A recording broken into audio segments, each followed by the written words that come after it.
আজকে আসলে লাইভটা কিন্তু আমাদের একটু অন্যরকম লাইভ করব, আমরা একটু আড্ডাই দেবো হ্যাঁ আজকে। একটু রোদ পোহাইতে আসছি, রোদও নাই, এতক্ষণ রোদ ছিল। এই সময় তো অন্য সময় রোদ থাকে, তাই না? বাবুল ভাইয়া স্বাগতম আপনাকে, কেমন আছেন? আজকে আসলে আমরা যেটা করতে চাচ্ছি আপনাদের সঙ্গে কথা বলবো আমরা, হ্যাঁ ঠিক না সুই? হুম। আচ্ছা, সাউন্ডটা কি ক্লিয়ার? কেউ বলবেন? হ্যাঁ, একটু একটু কমেন্ট করে জানাইলে ভালো হয় যে আমাদের কথাগুলো শোনা যাচ্ছে কিনা। আর সবসময় তো আমরা একটু নিরাপদ খাদ্য নিয়ে কথা বলি, তাই না, পরিবেশ নিয়ে কথা বলি। আজকে একটু আমরা আমাদের যারা দর্শক তাদের সঙ্গে কথা বলবো। হ্যাঁ, কে কেমন, নতুন বছরে কেমন কি? হ্যাঁ। ইমরান সরকার স্বাগতম আপনাকে, শাকিল বিপ্লব স্বাগতম, কেমন আছেন শাকিল বিপ্লব? শীত নিয়েও কথা বলবো, কে কোথায় কেমন শীত, কে কত শীত সহ্য করতে পারেন। আমি কিন্তু খুব শীত কাতুরে, কিন্তু শীত আমি খুব উপভোগ করি। শ্যামা মোহাম্মদ আবু, কেমন আছেন আপনি? নগর জীবনের সাউন্ড, আমরা আমাদের ছাদেই আছি আজকে। হ্যাঁ, ঢাকার বাইরে আর যাওয়া হয় নাই।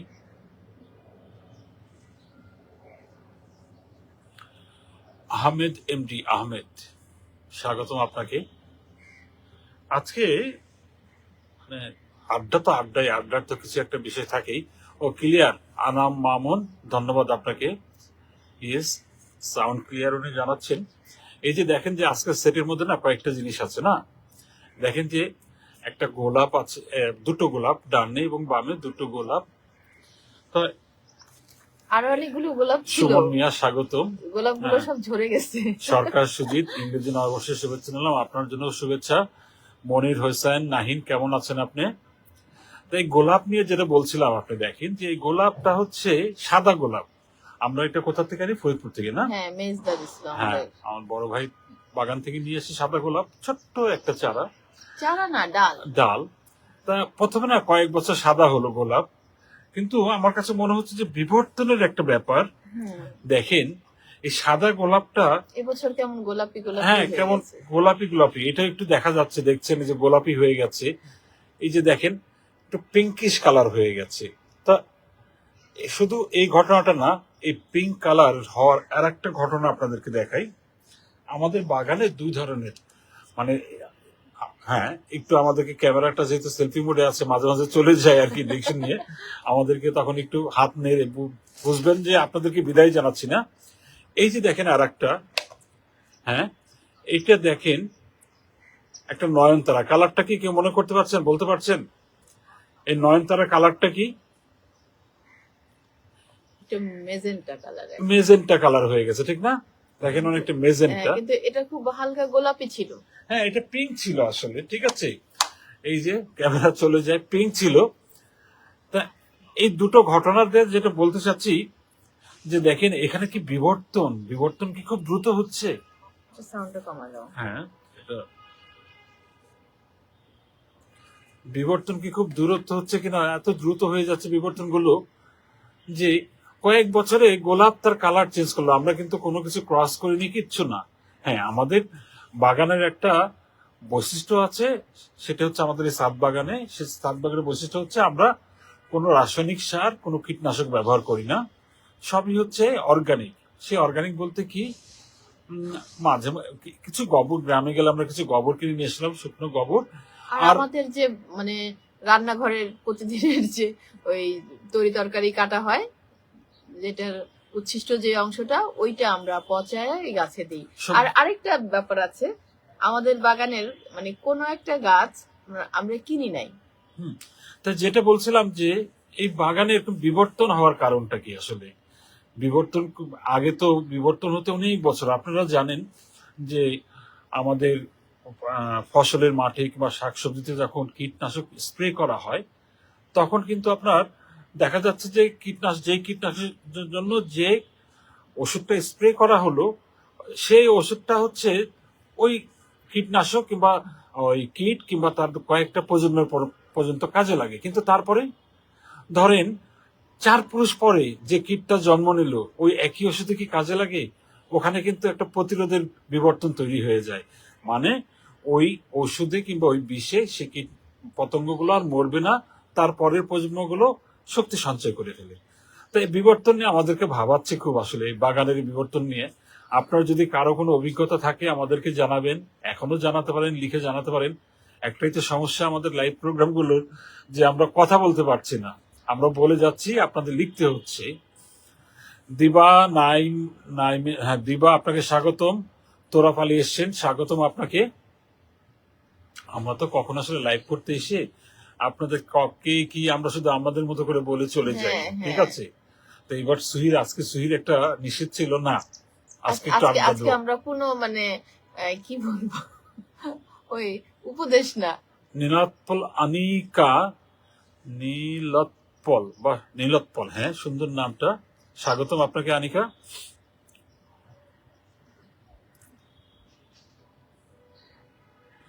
একটা বিষয় বলেই ফেলি, আপনারা কি জানেন বাংলাদেশে কি? কত টাকার কীটনাশক প্রতি বছর আমদানি করা হয়? সার বলছি না, কীটনাশক। দেখি কি উত্তরটা দিতে পারে কিনা। আনুমানিক একটা বললেই হবে, কাছাকাছি। কবির, স্বাগতম আপনাকে। কেউ কি বলতে পারবেন বাংলাদেশে প্রতি বছর কত টাকার কীটনাশক আমদানি করা হয় বিদেশ থেকে? কীটনাশক একটা বিষ কিন্তু। শুভদেব আসছেন, স্বাগতম আপনাকে। আসলে শীতের দিন তো সবাই দেখা গেল আজকে আবার ছুটি, সবাই খেয়ে যে মানে একটু ভাত ঘুমের টাইম এখন না, একটু ভাত শুয়েও ঘুম আছে। না দিলেও এই হুম। কম্বলের নিচে, হ্যাঁ। লেপের নিচে থাকতে শীতকালটা আসলে বিছানায় গিয়ে আর আরাম খুব। এবার শীতটা আসলে অনেক বেশি সৌরভ মাদবর চলে এসছে, অনেক অন্যান্য, বেশি। তবে হ্যাঁ, হ্যাঁ, অন্যান্য বছরের তুলনায় অনেক বেশি এবার গত শীতটা। গত দুদিন আগে আমি দেখেছিলাম যে ঢাকা এবং শহরে, আরো দেখো জানুয়ারি মাস কিন্তু পুরোটাই শীত থাকবে, আশা করছি, ফেব্রুয়ারিতেও হয়তো আশা করছি থাকবে। গত পরশুদিন একটা ডেটা দিতে পারি যে ঢাকা শহরে তাপমাত্রা ছিল 13 ডিগ্রি সেলসিয়াস, কিন্তু রিয়েল ফিলে আমি দেখছিলাম 10 ডিগ্রি সেলসিয়াস, মানে 10-এ নেমে এসেছিল। আমাদের ফিলিংসটা ছিল 10-এ, শীতের মতো আর কি। আপনার নদী, আমাদের ছাদ বাগান দেখান। হ্যাঁ, ছাদ বাগান অবশ্যই দেখাবো। আসলে আমাদের ওই যে গ্রাম দেখি পেজটা করতে গিয়ে ছাদের যত্ন নেওয়া হয় না, ছাদে তেমন কিছু হয় না। সুইর একটা আপত্তি আছে যে ছাদ বাগানটা একটু গোছানো হোক, তারপরে আমরা দেখাবো। এবং ছাদ বাগানে তো আমাদের প্রত্যেকটা গাছের পেছনে একটা করে গল্প আছে। হ্যাঁ, প্রত্যেকটা গাছে আলাদা আলাদা হ্যাঁ, গল্প। মানে এই গল্পগুলো তৈরি হয়েছে, যে গল্পগুলো এই ছাদ বাগানে কোনো একটা গাছ আমাদের কেনা না, আসলে সব হচ্ছে, আমি বলতাম যে আমাদের ছাদ বাগানের নাম দিয়েছিলাম পুরানো ছাদ বাগান। হ্যাঁ, আমরা যে বেড়াতে যাই হ্যাঁ, পথে ঘাটে বা কারোর বাড়িতে কিছু পাইলে মানে আমরা ওখান থেকে একটু বীজ নিয়ে আসি বা একটু ডাল কেটে নিয়ে আসি। মানে কোনো একটা গাছ আমরা এখন পর্যন্ত কিনি নাই, সব চারা। এমনকি যে সবজির যে চারাগুলো, টমেটো, এই বছর আমাদের টমেটোর চারা কিনতে হয়েছে। আবু আমরা মোহাম্মদ, সববার চারা করি। স্বাগতম এবার আপনাকে। এবার 4টা চারা মেহেদি কিনে নিয়ে আসছিল, যেহেতু এবার টমেটোর চারা করতে পারি নাই। মরিচের চারা, মানে সবকিছুই আমি মানে চারা থেকে করতে ভালো লাগে। আচ্ছা, আলোচনার মধ্যে সেই গুরুত্বপূর্ণ কথাটা বলি। বাংলাদেশে প্রতি বছর গড়ে 16,000 কোটি টাকার কীটনাশক আমদানি করা হয়। মানে আপনি আমি যে শাকসবজিটা খাবো, যে শস্যটা খাবো, সেই শস্যটাকে আমরা বীজ দিয়ে খাওয়ার উপযোগী করছি। ব্যাপারটা কেমন না ভাবেন তো একবার। কীটনাশক তো বিষ, গ্রামের কৃষকরা বলবে ওষুধ, না বিষ। এই কীটনাশক আমরা আমদানি করছি 16,000 কোটি টাকার, এটা বৈধ পথে। অবৈধ পথেও কিন্তু প্রচুর কীটনাশক আমদানি হয়। যেমন যে কীটনাশকগুলো বাংলাদেশে ব্যান্ড, আমরা একটা নাম এখন মনে করতে পারছি, ফুরাডান। আরো ধান একসময় বিজ্ঞাপন ছিল, ঠিক আছে? এই হ্যাঁ, যে ওই ধান বেচে মাইয়া বিয়ে হ্যাঁ, দিব, আমরা ছোট ছিলাম তখন এই বিজ্ঞাপন এই শুনতাম। ফুরাডান ধান কীটনাশকটা বাংলাদেশে ব্যান্ড, কিন্তু বাংলাদেশের কৃষকরা এটা ব্যবহার করছে, অবৈধ পথে আসছে। তো যে কথাটা বলছিলাম যে আমরা আমাদের খাবার উৎপাদন করতে গিয়ে আমরা খাবারে কীটনাশক ঢেলে দিচ্ছি। ব্যাপারটা কি ঘটছে? আমরা খাবারটা শুরুতেই দূষিত করে ফেলছি, কন্টামিনেটেড করে ফেলছি, ঠিক না? এবার আসেন, সেই 16,000 কোটি টাকা ব্যয় করে আমরা যে অসুস্থ গুলো হলাম, আপনি আপনার চারপাশে সন্ধ্যার পরে যান না কোন একটা হাসপাতালে, বিশেষ করে যেখানে ডাক্তাররা বসেন, ল্যাব টেস্ট হয়, কত লোকের ভিড়। হ্যাঁ, আমরা কি একবারও চিন্তা করি না আমাদেরকে এত খেতে হবে কেন? আমরা একটু কম, একটু সহনশীল হই না কেন? আমরা খাবারটা খাবো, একদম বিশুদ্ধ খাবারটা কেন খাচ্ছি না? আমরা ভোক্তা অধিকার কিংবা বিভিন্ন অভিযানে দেখছি শিশু খাদ্যে এটা ওটা। শিশু খাদ্যে যারা শিশু খাদ্যে যারা বিষাক্ত করে তাদের কেমন শাস্তি হওয়া উচিত আপনি নিজের জায়গা থেকে চিন্তা করেন তো। শিশু খাদ্য অন্য দেশের পৃথিবীর অন্যান্য জায়গায় যদি শিশু খাদ্য অনিরাপদ করা হতো, ভেজাল দেওয়া হতো, তাহলে কি করা হতো একবার চিন্তা করেন।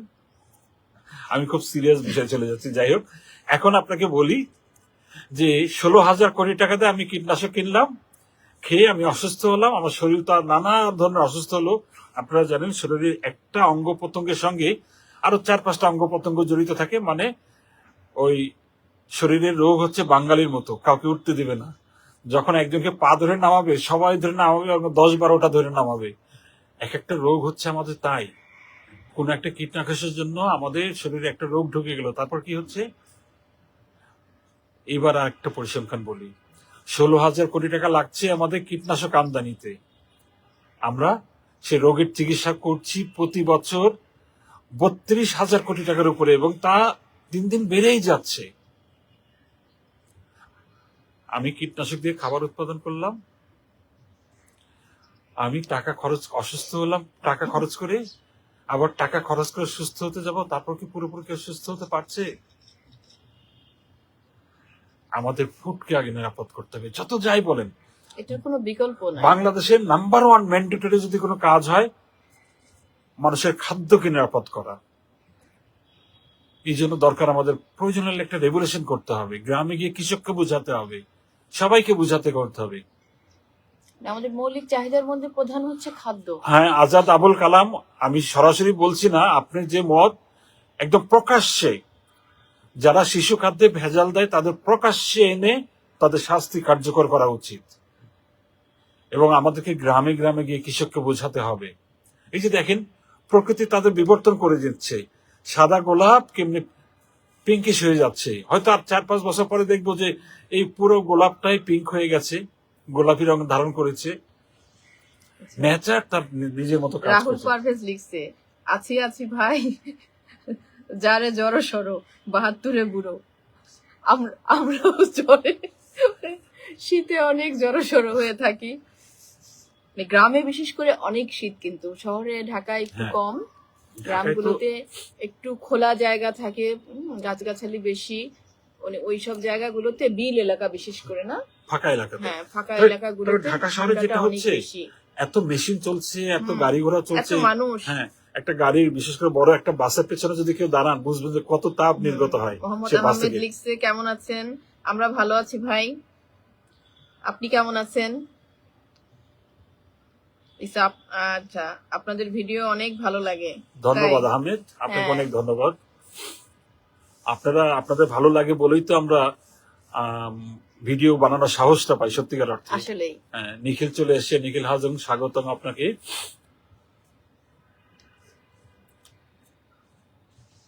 নিখিল দা, আজকে একটু শীতটা কম, তাই না? অনেক কম। মানে গত কয়েকদিন যেই পরিমাণের মানে শীত ছিল, ছাদে তো আসাই যেত না, পুরো বৃষ্টির মতো, না আমি তো একটা পানি পড়তো। আমি একটা ফুলাতে একটা টি শার্ট পরে এসেছি, কিন্তু যেটা হলো যে বাতাস লাগছে একটু একটু, এবং গায়ে একটা কাঁপুনিও দিয়ে যাচ্ছে, মজাই লাগছে।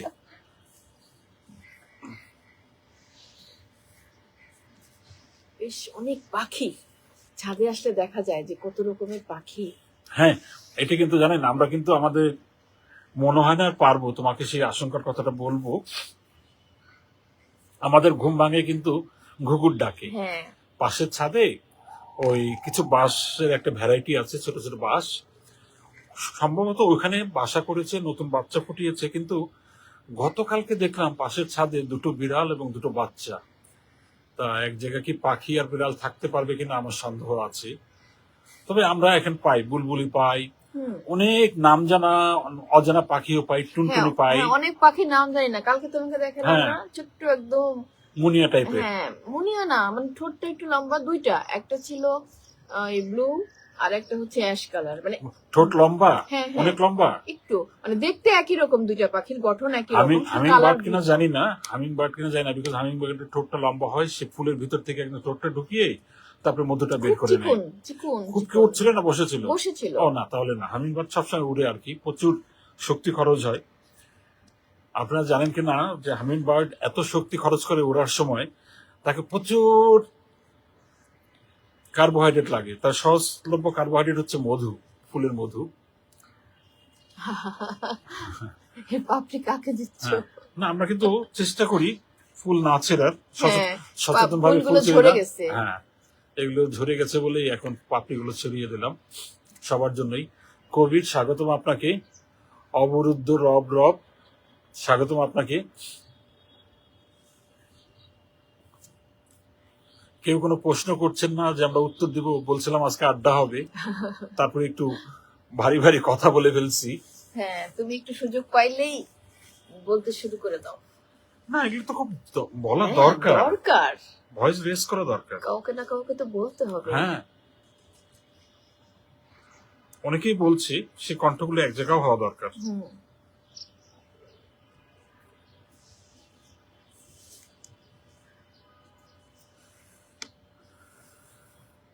আজকে ভালোই লাগছে ছাদে এসে, না? তসলিমা আক্তার চলে আসছে, স্বাগতম তসলিমা আক্তারকে। তৌহিদ ডেইলি লাইফ, আসসালাম আলাইকুম। হ্যাঁ, ওয়ালাইকুম আসসালাম তহিদ আপু, মুন্সিগঞ্জের টঙ্গী বাড়ি থেকে দেখছি। হ্যাঁ তহিদ, আপনি জানি শহীদ দেশি ভাই। হ্যাঁ, টঙ্গী বাড়ি না? টঙ্গী বাড়ি। আমাদের শ্রীনগর। টঙ্গী বাড়ি কি সিরাজদি খানে করলো? না, টঙ্গী বাড়ি তো আলাদা। হুম, টঙ্গী বাড়ি থানা আলাদা। দেখি আমাদেরকে সিরাজদি খান যেতে হবে। সিরাজদি খানের কেউ আছেন?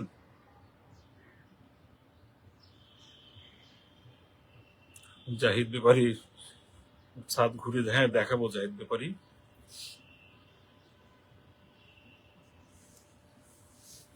এবার আমাদের লাল গোলাপ গুলো ফুটে নাই, না? না ফুটছিল তো, ঝরে গেছে। ছিল, মানে গতবার শীতের সময় বড় বড় সব গোলাপ গুলো ফুটছিল। আমাদের তো এখন তেমন যত্ন নেওয়া হয় না। হ্যাঁ, যত্ন করা হয় না। মানে গাছ তো আসলে একদম বাচ্চাদের মতো যত্ন করতে হয় প্রতিদিন। যে ডালগুলো ফুল হয়ে গেলে আবার ডালগুলো কেটে দিতে হয়, নতুন করে আবার ডাল গজায়। ধন্যবাদ নিখিল। নিখিল লিখেছে চমৎকার লাইভ চলছে, কিন্তু কেউ তো কোনো প্রশ্ন করছে না যে একটু উত্তর দেব। যদিও এটা ক্লাস না, আড্ডার প্রশ্ন পড়তে আড্ডা, দরকার হ্যাঁ। আমাদের, ঠিক আছে?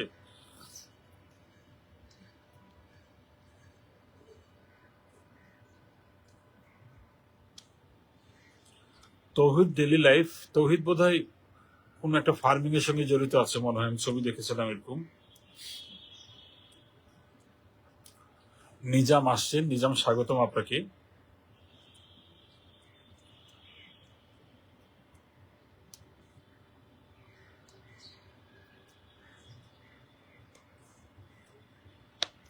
গোলাপের বাগানে দুটি গোলাপ। হুম। বাহ, নিখিল নিখিল ধন্যবাদ। নিখিল লিখেছে গোলাপের বাগানে দুটি গোলাপ। তবে নিখিলের কথাও ঠিক, দুটো না, আরো গোলাপ ছিল আছে, তো। কলি আছে। হ্যাঁ, এই যে কলিগুলো, অনেকগুলো কলি কলি আছে, আছে। ফুটবে। এই যে কলি আছে, কলিগুলো কেমন গোলাপি দেখছো? হ্যাঁ এইটাও একটা। এই যে দেখেন সাদা, কলিগুলো সাদা ছিল হ্যাঁ। আরো সব। সাদা গুলোর কলিটাও কিন্তু গোলাপি।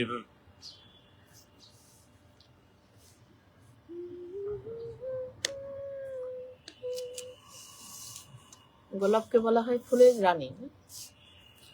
যা বলে যে নাজমুল হুম। হাকিম স্বাগতম আপনাকে। হ্যাঁ, ফুলের রানী বলা হয় গোলাপকে। তাহলে রাজাকে? রাজা নাই, রাজা থাকতে হবে কেন? না না, রাজা না থাকলে তো পূর্ণ হবে না।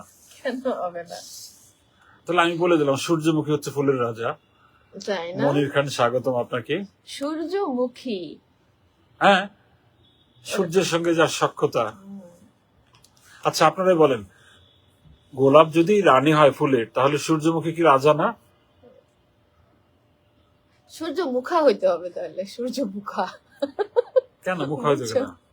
মুখী মানে ছেলে ছেলে হবে তাহলে। আলমগীর আহমেদ স্বাগতম আপনাকে আমাদের গ্রাম দেখি পেজ লাইভের অনুষ্ঠানে। সাদিক স্বাগতম আপনাকে।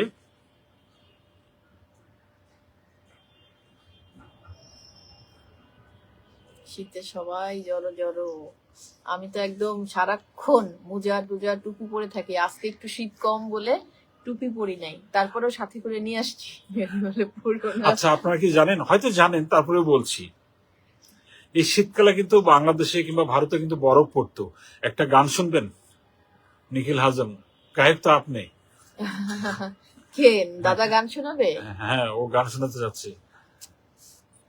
তাই যেটা বলছিলাম যে ধরেন উম, এই ভারতীয় উপমহাদেশ বাংলাদেশ সহ যদি জায়গাটা মরুভূমি হয়ে যেত কিংবা শীতের দিনে বরফ পড়তো, আসলে বাংলাদেশ ভারত উপমহাদেশটা এশিয়ার যেখানে অবস্থিত, এখানে কিন্তু সেটাই ঘটার কথা ছিল।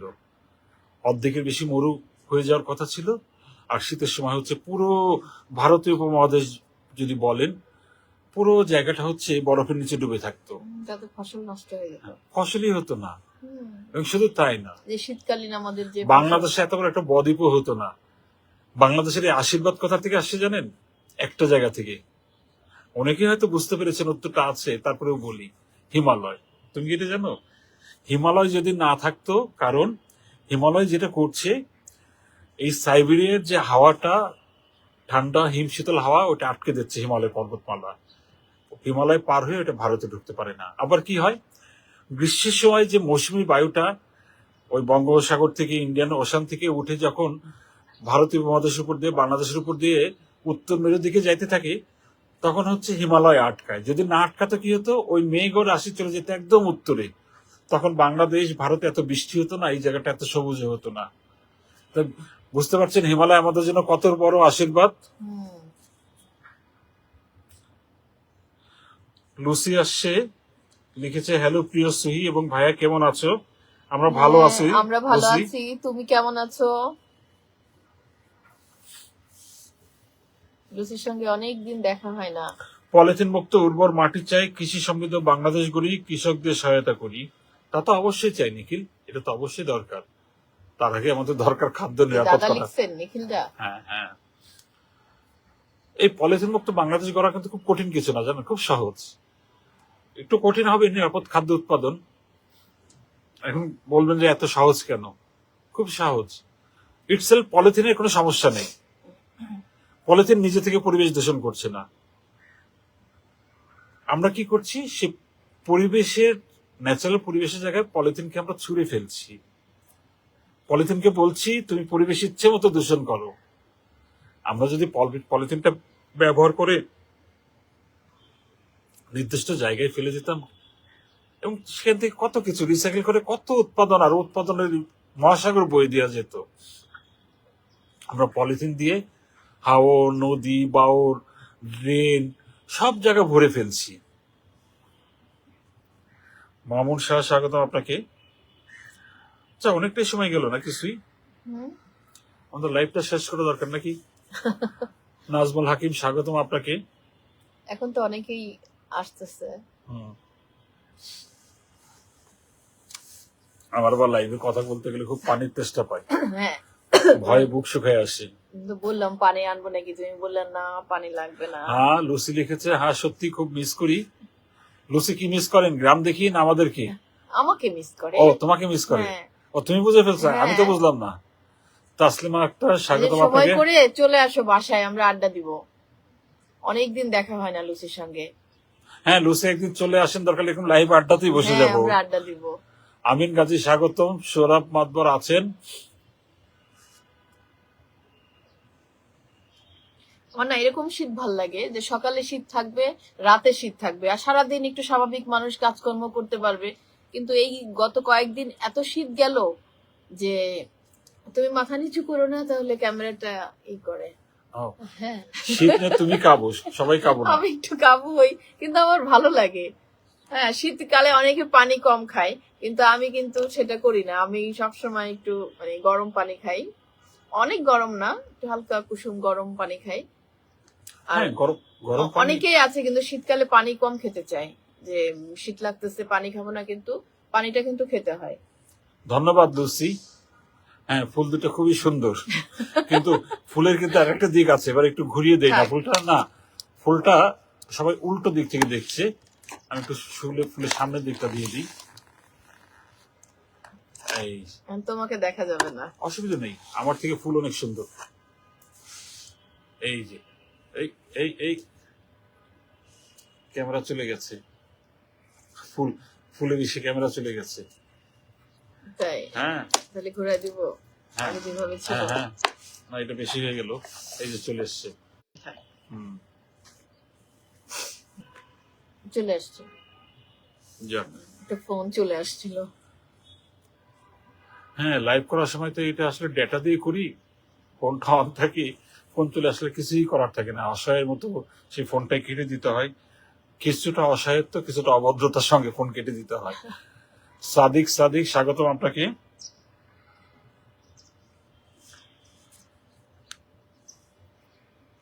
আর আসলো কি সোহেব নূর, স্বাগতম, ভালো লাগে। খাজা সেলিম মাওলা, ধন্যবাদ আপনাকে, উনি জানিয়েছেন গ্রাম দেখি পেজ ভালো লাগে। আমাদেরও জেনে ভালো লাগছে যে আপনার ভালো লাগে গ্রাম দেখি। হাশেম এইচটি, হাশেম এইচটি নামের এরকম রিপিট কেন? একবার হাশেম এইচটি লিখলে তো হতো নাকি?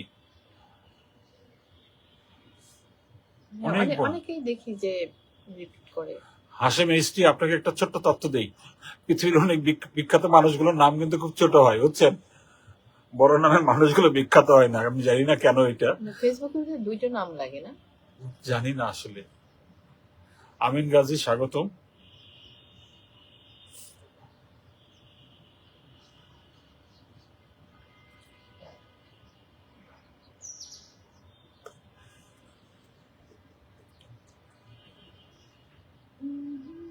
আমরা এখন যে জায়গাটায় যাচ্ছি, মানে এই সময়টা আমার খুব প্রিয় একটা সময়, মানে সূর্য ডুবে গেছে, অন্ধকার হয়নি, এই মাঝামাঝি সময়টা, মানে দিন আর রাতের যে মিলন, যে সময়টা আসলে আমার কাছে অদ্ভুত সুন্দর লাগে।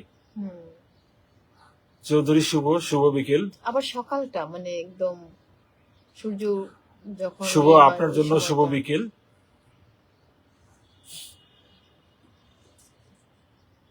দিনের শুরুটা খুব ভালো সকালটা লাগে না? ওটা অন্যরকম, কিন্তু সন্ধ্যাটা একটু ডিফারেন্ট, এবং সন্ধ্যাটা খুব দেখা হয়তো বেশি সবার, হুম। প্রায় সব মানুষই এতে দেখে থাকতে পারে। সকালটা সবাই চাইলেও পারে না, কারণ আমার মনে আছে আমি যখন কলেজে পড়ি কিংবা বিশ্ববিদ্যালয়ে পড়ি, ওই সময়টায় আমি না সূর্যটা দেখতাম, প্রতিদিন সূর্য উদয় দেখতাম, কিন্তু সেটা হচ্ছে আহ ঘুমানোর আগে। সারা রাত কিছু পড়াশোনা করতাম না, কিছু করতাম, সূর্য উদয় দেখে তারপরে ঘুমাতে যেতাম। চৌধুরী শুভ, সাউথ কোরিয়া থেকে। শুভ, আপনি কি সাউথ কোরিয়া থেকে, মানে আপনার বাড়ি কি বিক্রমপুরে? এই যে চৌধুরী শুভ লিখেছে সাউথ কোরিয়া থেকে দেখছি, বিক্রমপুরের আপা। আচ্ছা, আপনার ওনার বাড়ি কোথায়? বাড়ি বলেনি, এখন দেখছে দক্ষিণ কোরিয়া থেকে। আচ্ছা, হ্যাঁ, আমি বিক্রমপুরের। ভাই, আপনার বাড়ি কোথায় একটু জানাবেন।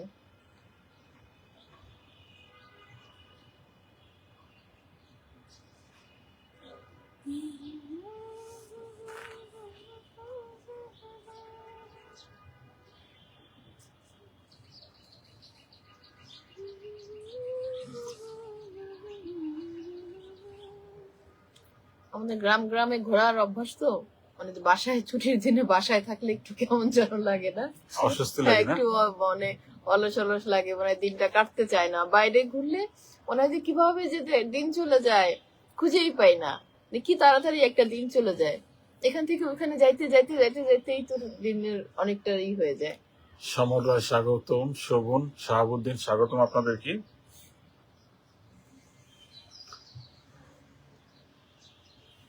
যে শীতের মধ্যে বাইরে গেলেও মজা আছে না? হুম, শীতের মধ্যে বাইরে ঘুরতে, হ্যাঁ, রোদ কম লাগে। হ্যাঁ, ঘাম হয় না, আর মানে রোদের মধ্যে থাকা যায়। গরমকালে তো রোদের মধ্যে একদম অসহ্য গরম। গরম আমার ভালোই লাগে না, আমার শীত খুব ভাল লাগে। কামরুল ইসলাম চলে এসে, স্বাগতম কামরুল। আমার বাসা সিরাজদি খান উপজেলায়। চৌধুরী শুভ, হ্যাঁ শুভ, আমরা সিরাজদি খান তো না? হ্যাঁ, হ্যাঁ, সিরাজদি। সিরাজদি খানে একটা দিন কাটাতে চাই, আপনি যদি থাকেন আমাদের জন্য ভালো আমরা হবে। সিরাজদি খানে গেলাম না, ওই যে ফ্রিজ মাটির, না, ওটা সিরাজদি খান না, সিরাজদি খান ওটা ছিল একটা না? নরসিংদী শহরে, মুন্সিগঞ্জ শহরে পাশে আর কি। তাই শুভ, আপনি ফোন নাম্বারটা আমাদের একটু দিয়ে রাখবেন, কন্ট্যাক্ট কোনো নাম্বার থাকলে আমরা যাওয়ার আগে আপনার সঙ্গে যোগাযোগ করে যাব। এবিদুল, দুইজনকে একসঙ্গে অনেক মানিয়েছে। আব্দুল মালিক, ধন্যবাদ মালিক আপনাকে।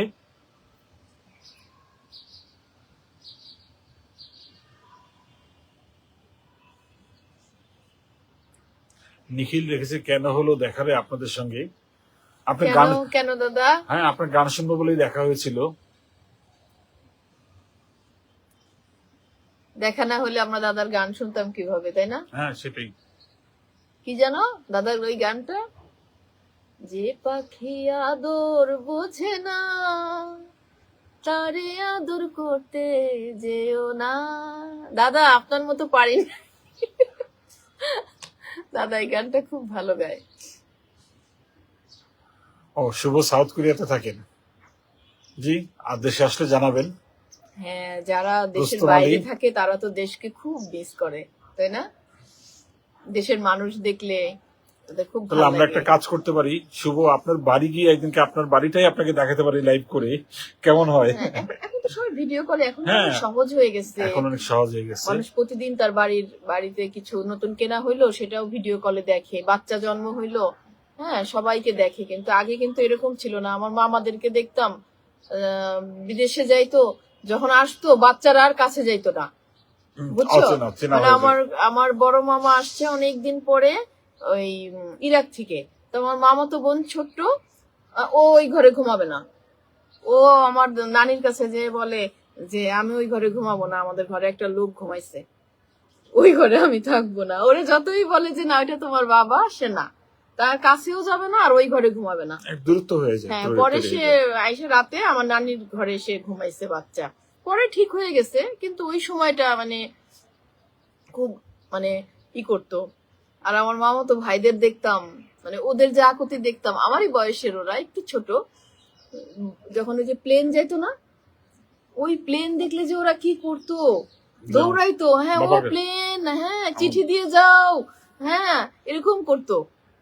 আর আমার নানি দেখতাম মানে খুব মন খারাপ করতো তারও, ওই যে শুনতো যে ওই প্লেনে করে গেছে বাবা, বিদেশে গেছে, বুঝছো, ওই প্লেনে করে গেছে। ওই প্লেন দেখলে ওরা ভাবতো যে ওই প্লেনেই বোধহয় ওর বাবা আছে, হুম। এর জন্য ওই প্লেনকে ডাকতো, প্লেন আমার বাবাকে দিয়ে যাও, চিঠি দিয়ে যাও, এরকম। যতক্ষণ ওই প্লেন দেখা যেত ওরা ওইরকম করতো। এখন তো ওরকম নাই। স্বাগতম আপনাদেরকে। এখন তো বাবা পৌঁছাইয়েই তাদেরকে ভিডিও কল দিচ্ছে হ্যাঁ। যে আমরা পৌঁছাই গেছি নিরাপদে। হ্যাঁ, আমরা দেখলাম গ্রিন ভিউ আসছে। গ্রিন কত ভিউ উন্নত হয়ে গেছে এখন। গ্রিন ভিউর অনেক কমেন্টস আমরা পাই না? ধন্যবাদ আপনাকে হ্যাঁ। গ্রিন ভিউ, আপনি অনেক মূল্যবান কমেন্টস করেন। বাপি গাজী, স্বাগতম আপনাকে।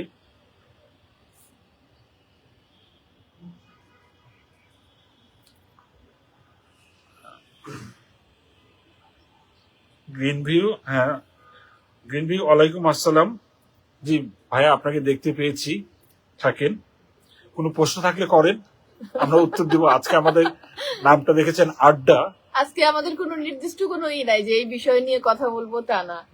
আজকে একটু আড্ডা, আপনাদের সঙ্গে কথা বলবো টুকটাক, এটাই হচ্ছে আমাদের আড্ডা আজকে। বিকেলটা কাটাবো। একটু বাতাস আসতেছে না? শ্যামা মোহাম্মদ আবু, স্বাগতম আপনাকে। বাহ, কবুতরের ডাক শুনছে এখান থেকে, আপনারা শুনতে পাচ্ছেন কিনা জানি না। আমাদের এই আশপাশে কয়েকটা ছাদে প্রচুর পাখি আসে এবং অনেক কবুতর আছে। 31st আমি খুব কষ্ট পাচ্ছিলাম কবুতর গুলোর কথা হ্যাঁ, ভেবে। তুমি তো সারাক্ষণ বলতেছিলে পাখি মরে যাবে, পাখি মরে যাবে। হ্যাঁ, অনেক পাখি মারাও যায় দিনে। হ্যাঁ, আর মানে তবে খুব এটি ঠিক। ছুটোছুটি করতে থাকে, ওরা কোন দিকে যাবে, এত শব্দ হয়। ওই যে বলছিলাম না কীটনাশকের কথা, সেদিনকে দেখলাম যে ঝিনাইদহে একটা ভুট্টা ক্ষেতের পাশে মানে শত শত কবুতর মরে পড়ে আছে। ভুট্টা খেতে হয়তো কীটনাশক দেওয়া হয়েছিল, হ্যাঁ, ওই সময় হয়তো ওই ঝাঁক এসে বসছে। হয়তো কিছু খেয়েছে কীটনাশক মাখা আর কি, তখন কবুতর গুলো মরে গেছে। ইস, আচ্ছা, আপনারা কি একটু ভাবেন না যে কীটনাশক খেয়ে কীট মরে, এরকম কবুতর মরে যায়, আপনার আমার কি অবস্থা হয়? আমরাও তো শুধু ভাবতেই দিয়ে দিই। শুধু ভাবেন আপনারা যে কীটনাশক দেওয়া হচ্ছে, ওগুলো খেয়ে আমাদের কি হয়। এমডি নূর মোহাম্মদ, স্বাগতম আপনাকে। হ্যাঁ, এলোমেলো আড্ডা, নিখিল ঠিক বলেছেন। এলোমেলো আড্ডা। হ্যাঁ, তবে আড্ডা সেই তাই। তবে সেই নিখিল দা ওই যে বনের মধ্যে পাটি বিছায় যে আড্ডাটা, ওইটা কিন্তু হেভি ছিল না? হুম, ঘটনা হচ্ছে কি, আড্ডা তো আর কোনো সেমিনার না। সেটাই, বলে কয়ে হয় না, তাই না? আবার আড্ডা বেশিরভাগ সময় জমে উঠে দেখা যাচ্ছে যে বাড়ি দেওয়ার সময়। না, গ্রিন ভিউ এগ্রো লিখেছেন, কারোর টাইমলাইনে আমি শেয়ার দিতে পারছি না, কারণ কি একটু বলবেন? আমি কি শেয়ার ব্লকে আছি? আমরা ঠিক জানি না। আপনি গ্রিন ভিউ যেটা বলবো, এই সংক্রান্ত শেয়ার ব্লক করে এই কথাটা আমি আজকে প্রথম শুনলাম। যাই হোক, তারপরে আপনি একটু এই আমরা আসলে টাইপের অনেক যদি কিছুই জানি না ফেসবুকের, আমরা হ্যাঁ। একটু অজ্ঞ আছি এই ব্যাপারে। গ্রিন ভিউ আপনি একটু তাহলে কোনো টিউটোরিয়াল পান কিনা দেখেন, না হলে গুগলে সমস্যাটা লিখেন, গুগল আপনাকে ভালো সলিউশন দিবে।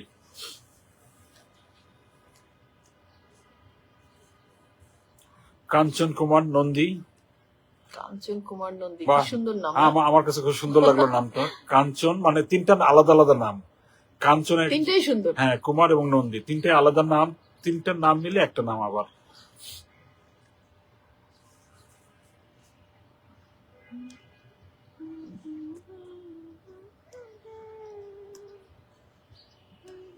একটু ভলিউমটা বাড়াই দেই, গুনগুন করতে দেখি।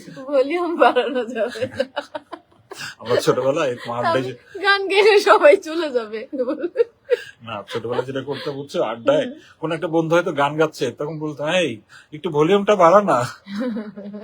আমরা তো যে এরকম করে বাড়াই দিত।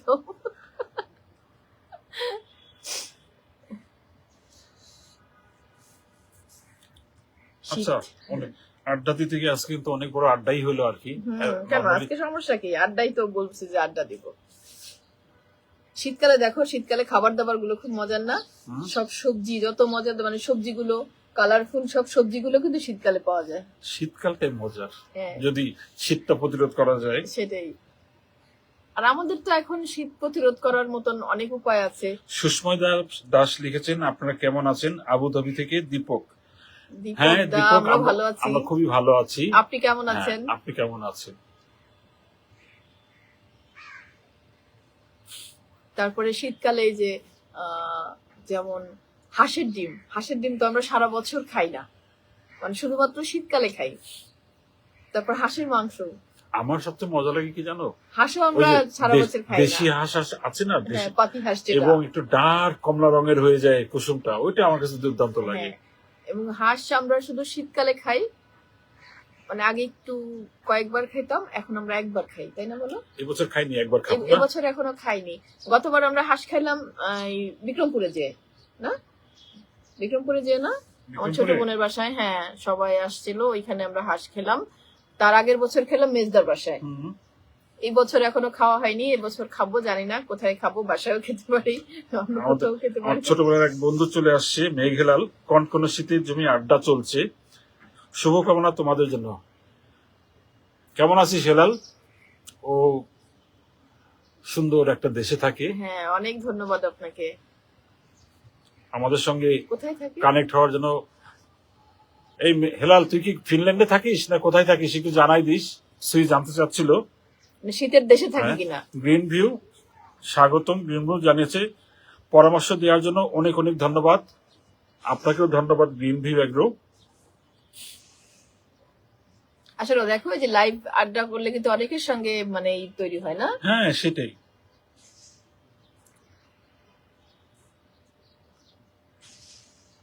এটা একটা জগৎ না? কতজনের তাই। সঙ্গে পরিচয় হলো, আসলে গ্রাম দেখির মাধ্যমে যে কত মানুষের সঙ্গে পরিচয় হলো এবং দেখাও হলো আমাদের অনেকের সঙ্গে, তাই না? আর একটা, তুমি ফেসবুকের জগৎটা চিন্তা করো। এই তোমার কথা বলতে পানি পেশা হচ্ছে, তুমি পানি আনো নি আজকে। না, যাই হোক, তুমি বলছো পানি আনতে হবে না। যাই হোক, ফেসবুক আপনারা চিন্তা করেন যে ফেসবুক কিন্তু অনেক ডিসিশন নিতে পারে, কোন দেশে কোন রাষ্ট্রপ্রধান আসবে না আসবে। তুমি হাত নাড়ায়ও না, হাত নাড়াইলে কিন্তু ই হয়। হ্যাঁ, কোন দেশে কোন রাষ্ট্রপ্রধান আসবে, রাজনীতি কোন দিকে যাবে, আমি ঠিক জানি না। এগুলো কি ফেসবুক থেকে নিয়ন্ত্রিত হয় না? অনেক ক্ষমতা ফেসবুকের, মানে সারা পৃথিবীতে মিডিয়া হিসেবে এত বড় ক্ষমতা কিন্তু আর কারো নেই। ফেসবুক এখন যে ক্ষমতা ধারণ করে আছে, এবং আপনারা জানেন যে ফেসবুকের আপনার শেয়ারের মূল্য কিন্তু অনেক বেড়ে গেছে। ভাবা যায় ফেসবুকের একটা শেয়ারের মানে ফেসবুক না মেটার একটা শেয়ারের মূল্য হচ্ছে $8-9 হাজার। ফেসবুক আসলে বিস্ময়কর, মেটা বিস্ময়কর হয়ে যাচ্ছে। যদিও এখন ইলন মার্কস চিন্তা করছে কিছু, এক্স নিয়ে হয়তো আরো কিছু আসবে পৃথিবীতে।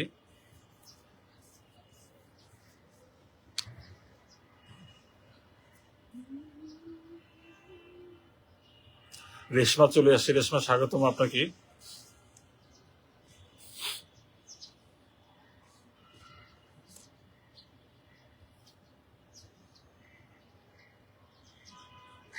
হ্যাঁ, ওই সে লিখছে, হেলাল লিখছে, হ্যাঁ ভাবি শীতের দেশ ফিনল্যান্ডে থাকি। ও, তাহলে তো অনেক মজা। হ্যাঁ। অনেক শীত পড়ে না এই আমেরিকায়, কানাডায়, মানে একদম ফিনল্যান্ডে তো এখন দিন বরফ। না, ফিনল্যান্ডে এখন রাত, দিনের আলো খুব কম পাওয়া যায়। সাউথ কোরিয়াতে অনেক ঠান্ডা, আট চলে। হ্যাঁ শুভ, সিরাজ আপনার বাড়ির সিরাজদি খানেও পড়বে কয়েকদিন পরে আটে, দেখেন এবার মনে হয় আটে নামবে। এখন কিন্তু প্রচুর শীত বস্ত্র পাওয়া যায় না? হ্যাঁ, যারা গ্রামে আছেন, যেহেতু শীত আরো বাড়বে, আপনারা যেমন নিজের বিশেষ করে বাড়ির সবার এবং ছোটদের বিশেষ করে যত্ন নেবেন, পাশাপাশি আর একটা চেষ্টা করবেন যাদের যে গৃহপালিত পশু আছে এই শীতের মধ্যে তাদের একটু স্পেশাল যত্ন নেওয়ার চেষ্টা করবেন। হ্যাঁ। না হলে তারাও তো মানে ভালোবাসা তো একটা আছেও, তারপরে একটা সম্পদ হারানোর একটা ঝুঁকি থেকে যায়।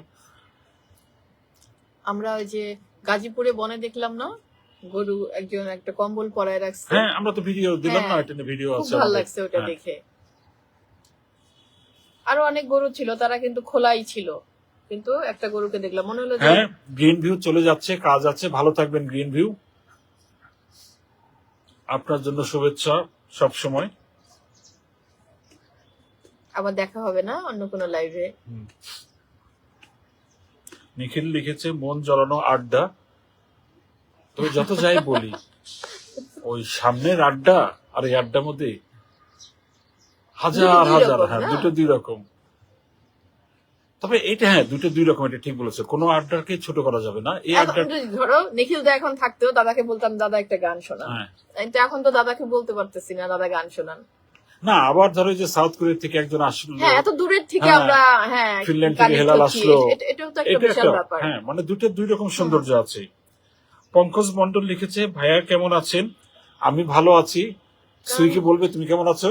হ্যাঁ, সে লিখছে ভাইয়া কেমন আছেন? ও আমাকে বলে নাই। না, এখানে আসলে দুজনকেই মিট করা। ধন্যবাদ পঙ্কজ মন্ডল, আপনি কেমন হ্যাঁ, আছেন? আমি ভালো আছি, আমরা ভালো আছি, আপনি কেমন আছেন?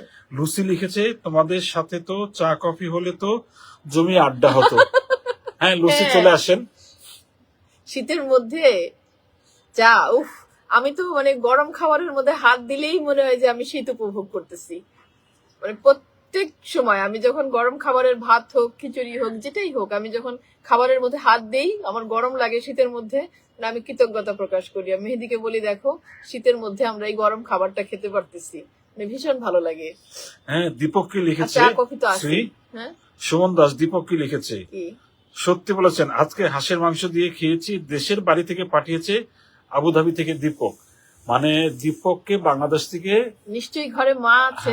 মা কিংবা ওয়াইফ সে পাঠিয়েছে, হ্যাঁ। এবং দীপক আজকে হাঁসের মাংস দিয়ে ভাত খেয়েছে।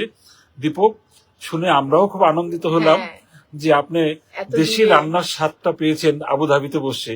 এবং অনেক তৃপ্তি করে খাইছেন নিশ্চয়ই। এবং আমি বলবো এও কি সম্ভব? সম্ভব। হ্যাঁ সম্ভব, যেটা আমি আগে বুঝতে পারতাম না। তোমাদের ওই যে কোন কোন বোনেরই দেখে বুঝলাম যে হ্যাঁ, সম্ভব এটা। আমার বোনরা বোনদের মানে হাজবেন্ডের জন্য সবকিছু রান্না করে এরকম পাঠায়। দেশের যত ভালো ভালো মজার মজার খাবার এয়ারপোর্টে ধরে আছে। না, প্লেনে ওঠার আগে ধরে না এগুলো না, কুকিং ফুড, আমি ঠিক জানি না, না। না, ওরা একদম সবই রান্না করে পাঠায়।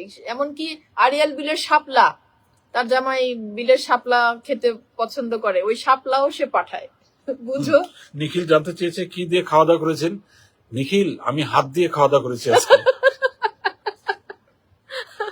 আজকে যাই হোক বলি, বুঝতে পেরেছি আপনার কথাটা। আমরা যেটা খেয়েছি খুব সিম্পল একটা মেনু হ্যাঁ। বাসে খেয়েছি, সবজি খেয়েছি, করলা ভাজি খেয়েছি, মূলত সবজির মধ্যে হ্যাঁ, ছিলাম আজকে। প্রায় 6-7 রকমের সবজি না, কোনো প্রোটিন নেইনি আমরা। হ্যাঁ, গতকাল আমরা একটু একটু ভালো মন্দ রান্না করছি, বছরের প্রথম দিন ছিল, তাই না? এই জন্য আজকে আমরা বলছি যে আজকে আমরা একটু সবজি খাবো, হ্যাঁ, এবং তাই শুভ করছি। লিখেছে মানে আমার গ্রামে, মানে সিরাজদি খান, আমার গ্রামে গেলে দুটি জায়গা ভিজিট করতে পারবেন। এক, প্রখ্যাত চলচ্চিত্রকার শ্রী নারায়ণ চক্রবর্তীর বাড়ি কোলা। দুই, বিখ্যাত কোলা গাঙ্গুলি বাড়ি। হ্যাঁ শুভ, যাবো। আরো অনেকে বিখ্যাত ব্যক্তি আছে সিরাজদি খানে, অনেক হ্যাঁ। প্রাচীন বাড়িও আছে আমরা। আর সিরাজদি খানে আর একটা বড় বিষয় আছে, ওইটা আমরা এখন বলবো না, আমরা ভিডিও করেই দেখাবো। একটা রহস্যজনক বড় বিষয় আছে, হয়তো শুভ জানবেন। তবে সিরাজদি খানের স্থানীয় কাউকে পেলে আমাদের জন্য ভালো হতো, তাহলে আমরা চলে যেতাম 2-1 সপ্তাহের মধ্যে। মানে যারা ওখানে বসবাস করে হ্যাঁ, তারাই সব মানে সরি, স্থানীয় কেউ থাকলে যে সুবিধাটা হয়, খুব সহজে বিভিন্ন মানে স্পট গুলোতে চলে যাওয়া যায়।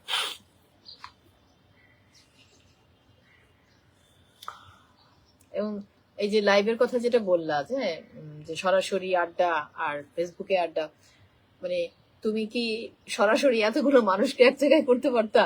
না না, তাই না? এক জায়গায় করা যেত না। হ্যাঁ, ওই যে দুইটা আড্ডার দুই রকম সৌন্দর্য, কোনোটা সেটাই। আড্ডাটাকে আমি খাটো করছি না। এখন দেখো তোমার বন্ধুরাও এখানে যুক্ত হয়েছে, আমার বন্ধুরাও এখানে যুক্ত হয়েছে, আবার আমাদের বন্ধুরাও যুক্ত হয়েছে। মানে আমাদের সব গ্রাম দেখি বন্ধুরা আর কি। হ্যাঁ, সাউথ কোরিয়াতে এখন -8। আমি কিন্তু একটু বেশি হাসি, আমাদের বন্ধুরা তো সবাই জানে, দর্শকরা সবাই একটু জানে, তাই না? আমি একটু বেশি হাসি, মানে কারণে অকারণেই হাসি, হাসতে ভাল লাগে এবং অন্যের হাসি দেখতেও ভাল লাগে। একটাই ছিল না, সুকুমার রায়ের একটা হাসির কথা, মানে লাইনটা মনে নেই আমার, যে সে বলছিল চিত্রটা এরকম যে পেটে সোডা দিলেও, যে আগে সোডা দিলেও যে বুদবুদ ফোলাইতো না, মানে মনে হয় যে যা হাসে তার পেটের মধ্যে সোডা টোডা আছে, শুধু হাসতে বুদবুদ করে, শুধু হাসি বেরোয় আর কি। আর হাসির কথা শুনলে বলে হাসবো না, না না, সেটাও হাসতে হাসতে বলে আর কি। আমাদের কিন্তু ছোটবেলায় হাসলে সবাই অনেক বকা দিত, না এরকম ছিল কেন আমি জানি না, কিছু কথাবার্তা ছিল, সেই মিথগুলো আসলে এখন আর নেই। মানে বেশি হাসা যাবে না, হ্যাঁ, যত হাসি আর তত আমাকে কান্না। না ধমক দিলে আমার আরো বেশি হাসি আসতো, না, যদি না, আমার কাছে এখন কম হাসতে বললে আমি আরো বেশি হাসা দিতাম। মানে সেই জায়গাগুলো থেকে আমরা পার হয়েছি কিনা জানি না। ছোটবেলায় শুনতাম যত হাসি তত কান্না, বলে গেছে হ্যাঁ, রাজেশ বলতো খান্না। এত বেশি হাসা যাবে না, হাসলে কপালে দুঃখ হবে, হ্যাঁ। এত মানে কান্না হবে, কি সমস্ত বলতো সবাই। মানে ভয়ের একটা সংস্কৃতি, ভয়ের একটা সমাজ আমাদের। হ্যাঁ, এখন হয়তো অন্য রূপে আছে, এখান থেকে আমাদের বের হতে হবে।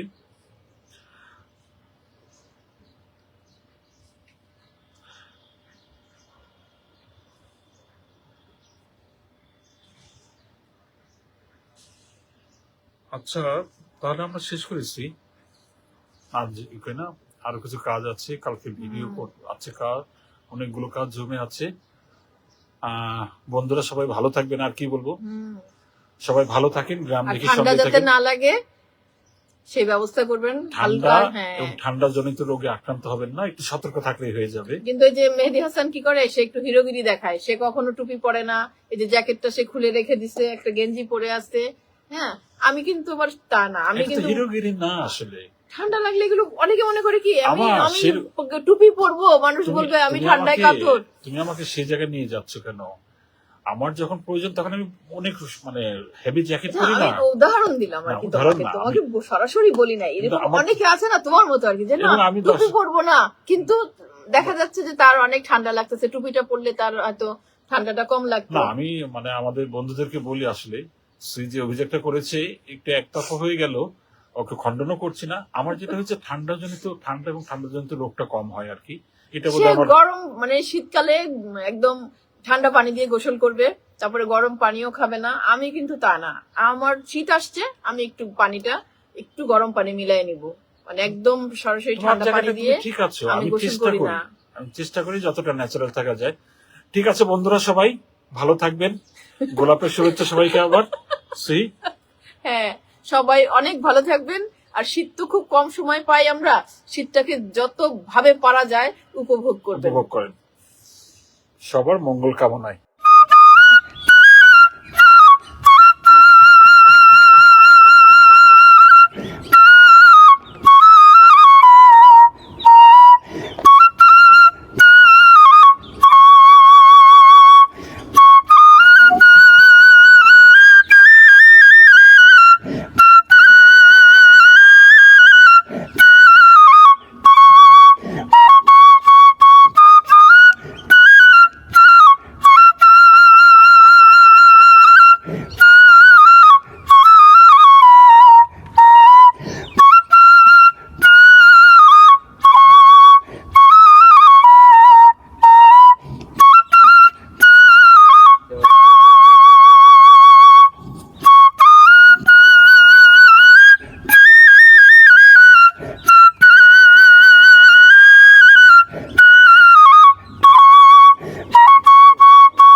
যে যে বিশেষ মশলাটা দেখছেন এইটা তরকারিতে দেওয়ার পরে তরকারির স্বাদ কিন্তু মানে কয়েক গুণ বেড়ে যায়।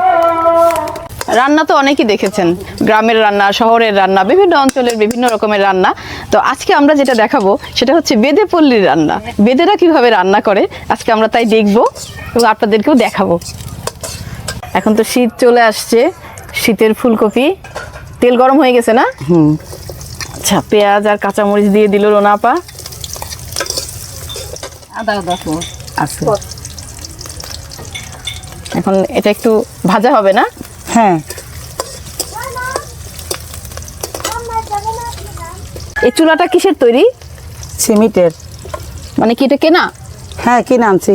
ও, সিমেন্ট দিয়ে হলো, এটা লাকড়ির চুলা এবং মাটির চুলার মতোই মনে হচ্ছে। হ্যাঁ। আর রোনা আপা কি করেন বলেন তো? কিচ্ছু করি না রাফা, এখন বেকার। মানে বাড়িতেই থাকেন? হ্যাঁ। আপনি ওই যে ইয়েতে যান না, ওই যে গ্রামে যে যায়? আগে যাইতাম আফা, এখন আর যাই না, শরীর ভালো না। মানে শরীর ভালো না বলে এখন বাড়িতেই থাকেন? হ্যাঁ। আগে কি করতেন? আগে জাতি ব্যবসা করতাম, মানে দেশে দেশে যাইতাম, বীজ বেতা, শিঙে টিঙে লাগাইতাম। শিঙা লাগাইতেন? হ্যাঁ। মানে তখন ভাল লাগতো নাকি এখন এই যে বাড়িতে থাকেন এটা ভাল লাগে? দেশের বাড়িতে থাকি এটাই তো ভালো লাগে, দেশে দেশে কি এত পরিশ্রম ভালো লাগে মানুষের? কিন্তু আপনাদের তো সবার সঙ্গে কথা বললাম বলে ঘুরে বেড়াইতে নাকি বেশি ভালো লাগে। আপনাকে একটু ব্যতিক্রম পাইলাম যে সে বাড়িতে থাকতেই পছন্দ করে। হ্যাঁ। কয় ছেলে মেয়ে আপনার? 3টা ছেলে 3টা মেয়ে। আদা বাটাটা দে। সব মশলাপাতি সব আগে থেকেই সব রেডি করা আছে। নিয়ে দে। এটা আদা বাটা না? হ্যাঁ, আদা রসুন বাটা। আদা রসুন বাটা। তরকারি চালা দোকান করে। আদা রসুন বাটা দেওয়া হয়ে গেছে আর রোনাপা লবণ দিচ্ছে। চুলাটাতে অনেক ধোয়া, রোনাপার মুখে যাচ্ছে, একদম মুখ লাল হয়ে গেছে রোনাপার। চুলাটা একবার ছড়ায়ও দেওয়া হয়েছে কিন্তু রান্না করি না তো এই চুলা, গ্যাসের চুলা রান্না করি। কালকে বিকালে গ্যাস শেষ হয়ে গেছে। একটু পানিও দেওয়া হয়েছে। হ্যাঁ। এখন আপা এটা কি? এটা মরিচের গুঁড়া। মরিচের গুঁড়া না? হ্যাঁ। আচ্ছা, ঝাল বেশি হয়ে যাবে না? না। কাঁচা মরিচও দিচ্ছেন আবার গুঁড়া মরিচও দিলেন। না, বেশি হবে না, ঠিকই হবে। আপনারা কি ঝাল একটু বেশি খান? না। এটা হলুদ না? এইটা হলো। হলুদ।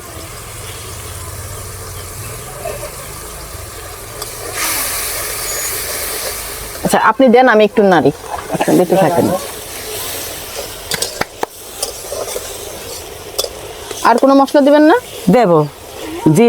জিরা, পেঁয়াজ এগুলো ভাজি করছি, বাইটে দেবো। ধনের গুঁড়া দিবেন না? হ্যাঁ, ওই যেগুলো সব ভাজি করছি। আচ্ছা আচ্ছা। আবার ধইনা পাতা দেবো। ও, মশলা কষানো হচ্ছে।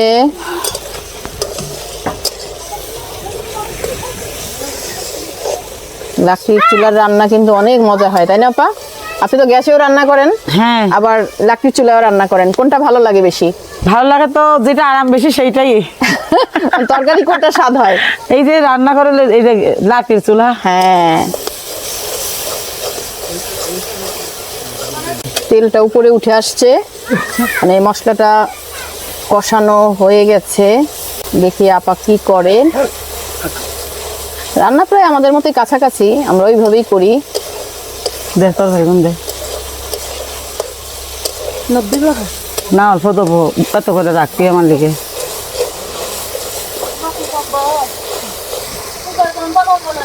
আচ্ছা, এটা হচ্ছে ফুলকপি।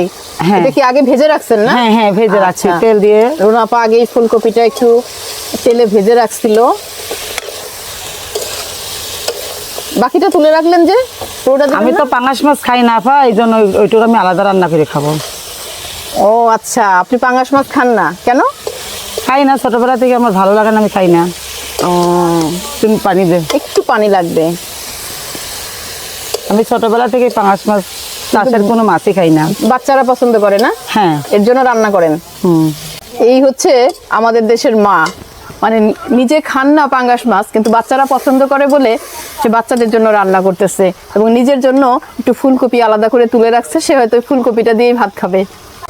এত সুন্দর পরিবেশে রান্না, উপরে গাছগাছালি আর পাশেই হচ্ছে পদ্মা নদী। কি সুন্দর পরিবেশ, পুরা খোলা মেলা আপনারা কি নদীর পানি দিয়ে রান্না করেন? না, আমাদের আর্সেনিক মুক্ত টিউবওয়েল আছে, সেই পানিতেও রান্না করে, কেউ নদীর পানি দিয়ে করে, যার যেটা ভালো নদীর লাগে। পানিতেও করেন? আর গোসল টোসল এগুলো তো সব নদীর পানিতেই না? নদীতেও করে, যার ভালো লাগে টিউবওয়েলও করে। আচ্ছা, সব ব্যবস্থাই আছে। হ্যাঁ এটা একটু ঢেকে দিবেন নাকি কপিটা? হ্যাঁ, ঢেকে দিলে একটু সিদ্ধ হবে। এই তখন পানি ফুলকপিটা এখন পানি দিয়ে দিচ্ছে রোনা আপা। দে মা, পানি দে।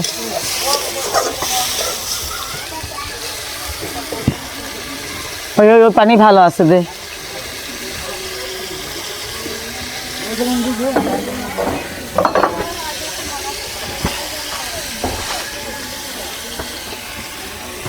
এই কষ্ট।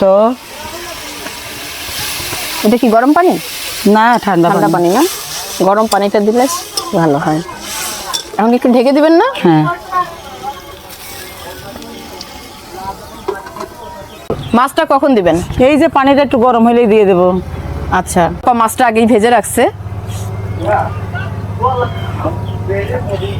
অনেক ধোয়া। না, এখন একটু কমছে। এই তরকারি বলক এসে গেছে, এখন মাছ দিয়ে দিবেন আপা? হ্যাঁ, এখন মাছ দিয়ে আচ্ছা, দেবো। রোনাপা এখন মাছ দিয়ে দিচ্ছে। পাঙ্গাস মাছটা আগেই ভেজে রাখছিল, এখন সবকিছু দেওয়া হয়ে গেছে। রোনাপা ঢেকে দিল, আর কিছুক্ষণের মধ্যেই রান্না হয়ে যাবে। এখন এই মশলাটা দিবেন? হ্যাঁ, কি মশলা এটা? এটা এর ভিতরে জিরা আছে, রসুন আছে, পেঁয়াজ আছে, এটা তেলে সুন্দর করে ভেজে নিছি। হ্যাঁ। এখন বেটে এই যে যে বিশেষ মশলাটা দেখছেন, এইটা তরকারিতে দেওয়ার পরে তরকারির স্বাদ কিন্তু মানে কয়েক গুণ বেড়ে যায়। এটাকে বলে শাক।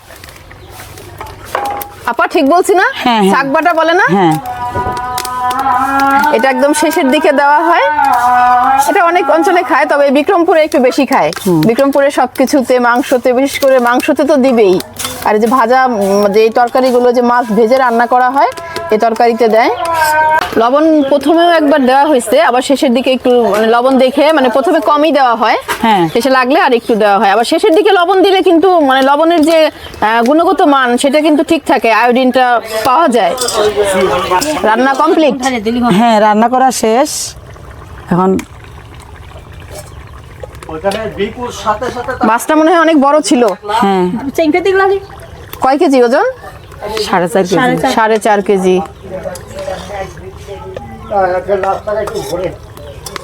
এই হাঁড়িটাতে তো কালি আছে, চুলার কালি, এর জন্য একটা পরিষ্কার হাঁড়িতে তোলা হচ্ছে তরকারিটা।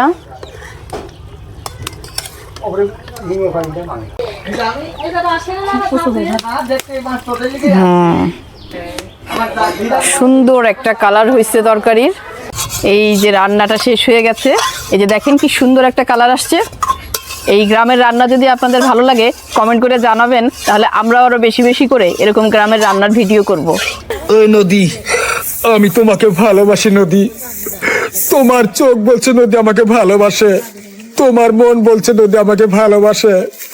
তোমার এক বিন্দু ভালোবাসার জন্য আমি দীর্ঘ 5টি বছর অপেক্ষা করছি। এই নদী, তুই আমারে ভালোবাসবি না কেন? আমারে ভালোবাসা দিলি কেন? আমার ভালোবাসা দিয়ে যে তুলে নাই, আমি তার জীবনকে পিস দা ধ্বংস করে দিই। এই, আমি মিশা সদাগরের ছোট ভাই রাজু সদাগর। আমি ইচ্ছে করলে নদী তোকে এই মুহূর্তে কাজী অফিসে গিয়ে বিয়ে করে বউনি বানিয়ে করতে পারি, কিন্তু আমি তা করব না।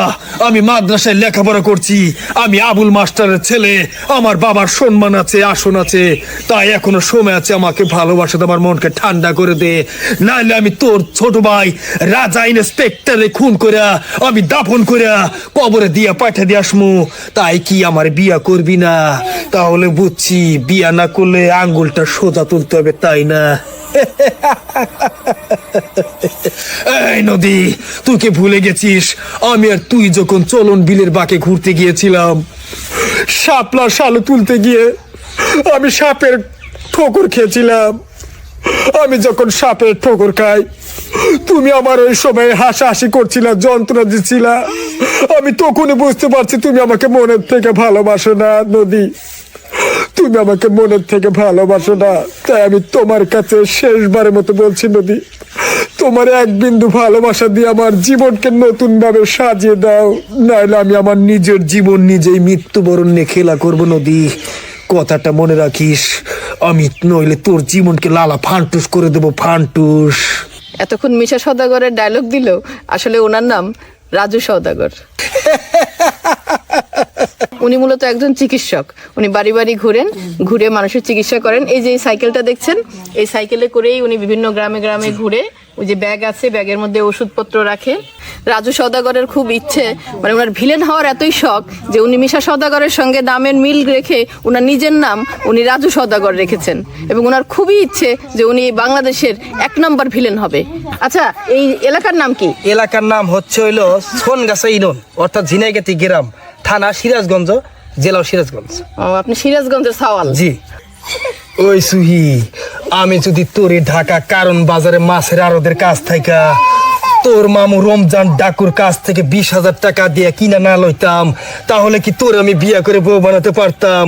তুই আমার কোনো খেজমতি করস না।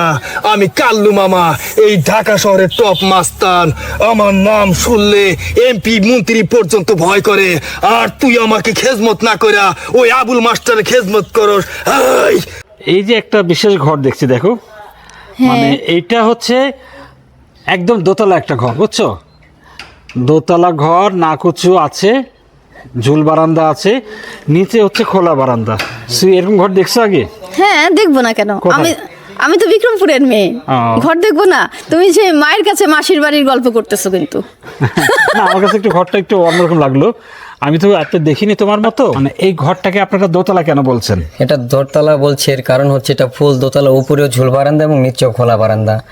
এটা সচরাচর হয় না, এর থেকে আবার আরেকটু উঁচা হয়, হাইট হয়। এটা হচ্ছে 2.5 তলা ঘর আর কি। এটা যেটা আপনার ফুললি দোতলা আর কি।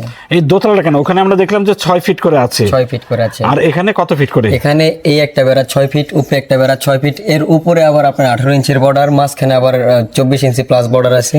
এর কারণে হচ্ছে এটা দোতলা করে। আর 1.5 তলা যে ঘরগুলো, এই ঘরগুলোর বারান্দা হবে না, না, 1.5 তলা ঘরে এবং দরজাও হবে না, উপরে যাওয়া হবে না, শুধু জানালা থাকবে। জানালা থাকবে। জানালা এবং থাকার মতো একটা জায়গা। আচ্ছা, আমরা একটু ঘরটা দেখে আসি। এটা কত বন্দর? এটা আপনার 25 বন্দরের ঘর। আচ্ছা, যদি 25 ঘরটা বন্ধ, মানে এখনো একটু বড়। কমপ্লিট হয়নি, এখানেও তো সিঁড়ি হবে, তাই না? জি জি। আচ্ছা, ও সিঁড়ি হবে নাকি এখানে কেউ যদি এই যে বাথরুম করতে চায়, রান্নাঘর রান্নাঘর করে নিতে চাই আর কি। মানে এই দরজাটা দিয়ে কেউ চাইলে এখানে রান্নাঘর বা বাথরুমও করতে পারবে। করতে পারবে, অথবা এটা ছাড়াও আপনার কাস্টমারের যদি সাইজ অনুযায়ী কোনো দিক দিয়ে দরজা বের করে আচ্ছা, এটা নিয়ে কিন্তু আমরা অনেক প্রশ্ন শুনি যে ঘর তো দেখাইলেন, বাথরুম তো নাই, এই যে- তারপর রান্নাঘর কিভাবে হবে? এই দরজা এই কারণে, এটার জন্য একটা ওয়াশরুম কিচেন রুম। হ্যাঁ, বলেন কিভাবে করবে, একটু বলে দেন। এই দরজা দিয়ে আপনি অ্যাটাচ করে যেমন বিল্ডিং করে আর কি, ওয়াশরুমের মতো মানে ঘরের ভেতর দিকে আসতে বের হবে, পারবে। ঢুকতে পারবে আর কি। বিল্ডিংটা কেন করেন? ওই যাদের যে রুচি আর কি, অনেকে তো চায় একসাথে কাঠের ঘর দিয়ে ওয়াশরুম কিচেন রুম বানাই নিব, কিন্তু আবার অনেকে চায় না আমি বিল্ডিং অ্যাটাচ করে দিব আর কি। না, আমি দেখেছি সেটা যে তেতুলিয়াতে দেখছি, আমরা যে রিসোর্টে ছিলাম, ওখানে কিন্তু আলাদা করে দরজা দিয়ে বিল্ডিং করে তার ওয়াশরুমটা করেছে আর কি। এটাই আর কি। কেউ যদি কাঠ দিয়ে করতে চায় আপনারা হ্যাঁ, এটা করে আমরা দিবেন? করে দিতে যে পারবো। কাঠের যেহেতু পানির সংস্পর্শ সবসময় থাকে, তো একটু সমস্যা হয়ে যায় আর কি পানিটা। হ্যাঁ, একটু সমস্যা হয়। যদিও লোহা কাঠ কি পানিতে নষ্ট হয়? না, লোহা কাঠ পানিতে নষ্ট হয় না, কিন্তু আমার কাছে সবচেয়ে বেটার মনে হয় এই দরজাটা দিয়ে আপনার বিল্ডিং দিয়ে অ্যাটাচ করে অ্যাটাচ করে বাথরুম করা কিংবা রান্নাঘর তৈরি করা। উচ্চতাও বেশি। এখানে একটা রুম, এই রুমের জানালা দেখছি 2 জোড়া, 3 জোড়া জানালা, 2টো দরজা, আর ও পাশে কি আর একটা রুম না? জি। মানে ওই রুমে যাইতে হইলে কি বারান্দা দিয়ে যেতে হবে? হ্যাঁ, বারান্দা মাঝখানে দরজা নাই না? না, মাঝখানে কেউ চাইলে তো দরজা করে নিতে পারে না? দিতে পারবে, কিন্তু এটা ঘরটা এই ক্যাটাগরির, এটা আপনার ওই সামনের সাইড থেকে ঢুকে 2 রুমে 2 দরজা দিয়ে ঢুকে যাবে। এই যে দেখেন দোতলা, এই কারণেই বলা হচ্ছে। এই ঘরটা কি কাঠে তৈরি? এটা আপনার লোহা এবং দেশি ইউক্যালিপটাস দিয়ে মিক্স। আর এই যে এই দিয়েছেন কি দেয়াল? পাটাতন হচ্ছে রেন্ডি গরুই। এটা কি ওইটা বলে? রেন্ডি করে। হ্যাঁ, আরা বলে, কেউ লোরা বলে। এগুলো একটু মজবুত দিতে হয় না? এটা মজবুত, এটা চাইরা সাইজের। এটা কি কাঠ দিয়েছেন? আর এটা ইউক্যালিপটাস। ইউক্যালিপটাস। জি। আর এই লোহা কাঠটা কোথায় ব্যবহৃত হয়েছে? লোহা কাঠটা এই যে আপনার খামে ব্যবহার করেছে, প্রত্যেকটা খাম লোহা। খামগুলো হচ্ছে লোহা কাঠের, যাতে খুব স্ট্রংলি দাঁড়ায় থাকতে পারে ঘর। এটাও কি, এই খামটাও লোহা কাঠের? লোহা কাঠ, হ্যাঁ। আর ওটা এটাও লোহা কাঠ। এদিকে খাম সবগুলো লোহা কাঠ। মানে আপনারা গুরুত্বপূর্ণ যে খুঁটিগুলো ওইগুলো আপনারা লোহা কাঠ দিয়ে দিচ্ছেন। এটা আপনার দোতলা অনেক হাইটের ঘর, তো এগুলো আমরা দেওয়ার কারণ হচ্ছে যেই জায়গায় মূলত লোহা কাঠটা দেওয়া আমাদের প্রয়োজনীয়, এটার যে একটা ওয়েট আছে, ওয়েটটা রাখার জন্য আমরা লোহা কাঠের খুঁটি দেই, ওই বাইশাগুলো লোহা কাঠ দেই, আর টুকটাক কিছু লোহা কাঠ দিই যেখানে আর কি দরকার আর কি মূলত। এই তো দোতলা, প্রান্তরের দোতলার পাটাতনটা কি দেওয়া উপরে? এটা উপরে হচ্ছে কড়ি কাঠের সিলিং দেওয়া আর কি। কোরই কাঠের সিলিং, জি। এখানেও সেই খোলা ঝুল বারান্দা, সুন্দর একটা বারান্দা। আর এইটা একটা বেডরুম, এটাও বারান্দা দিয়ে আসতে হবে বেডরুমটাতে।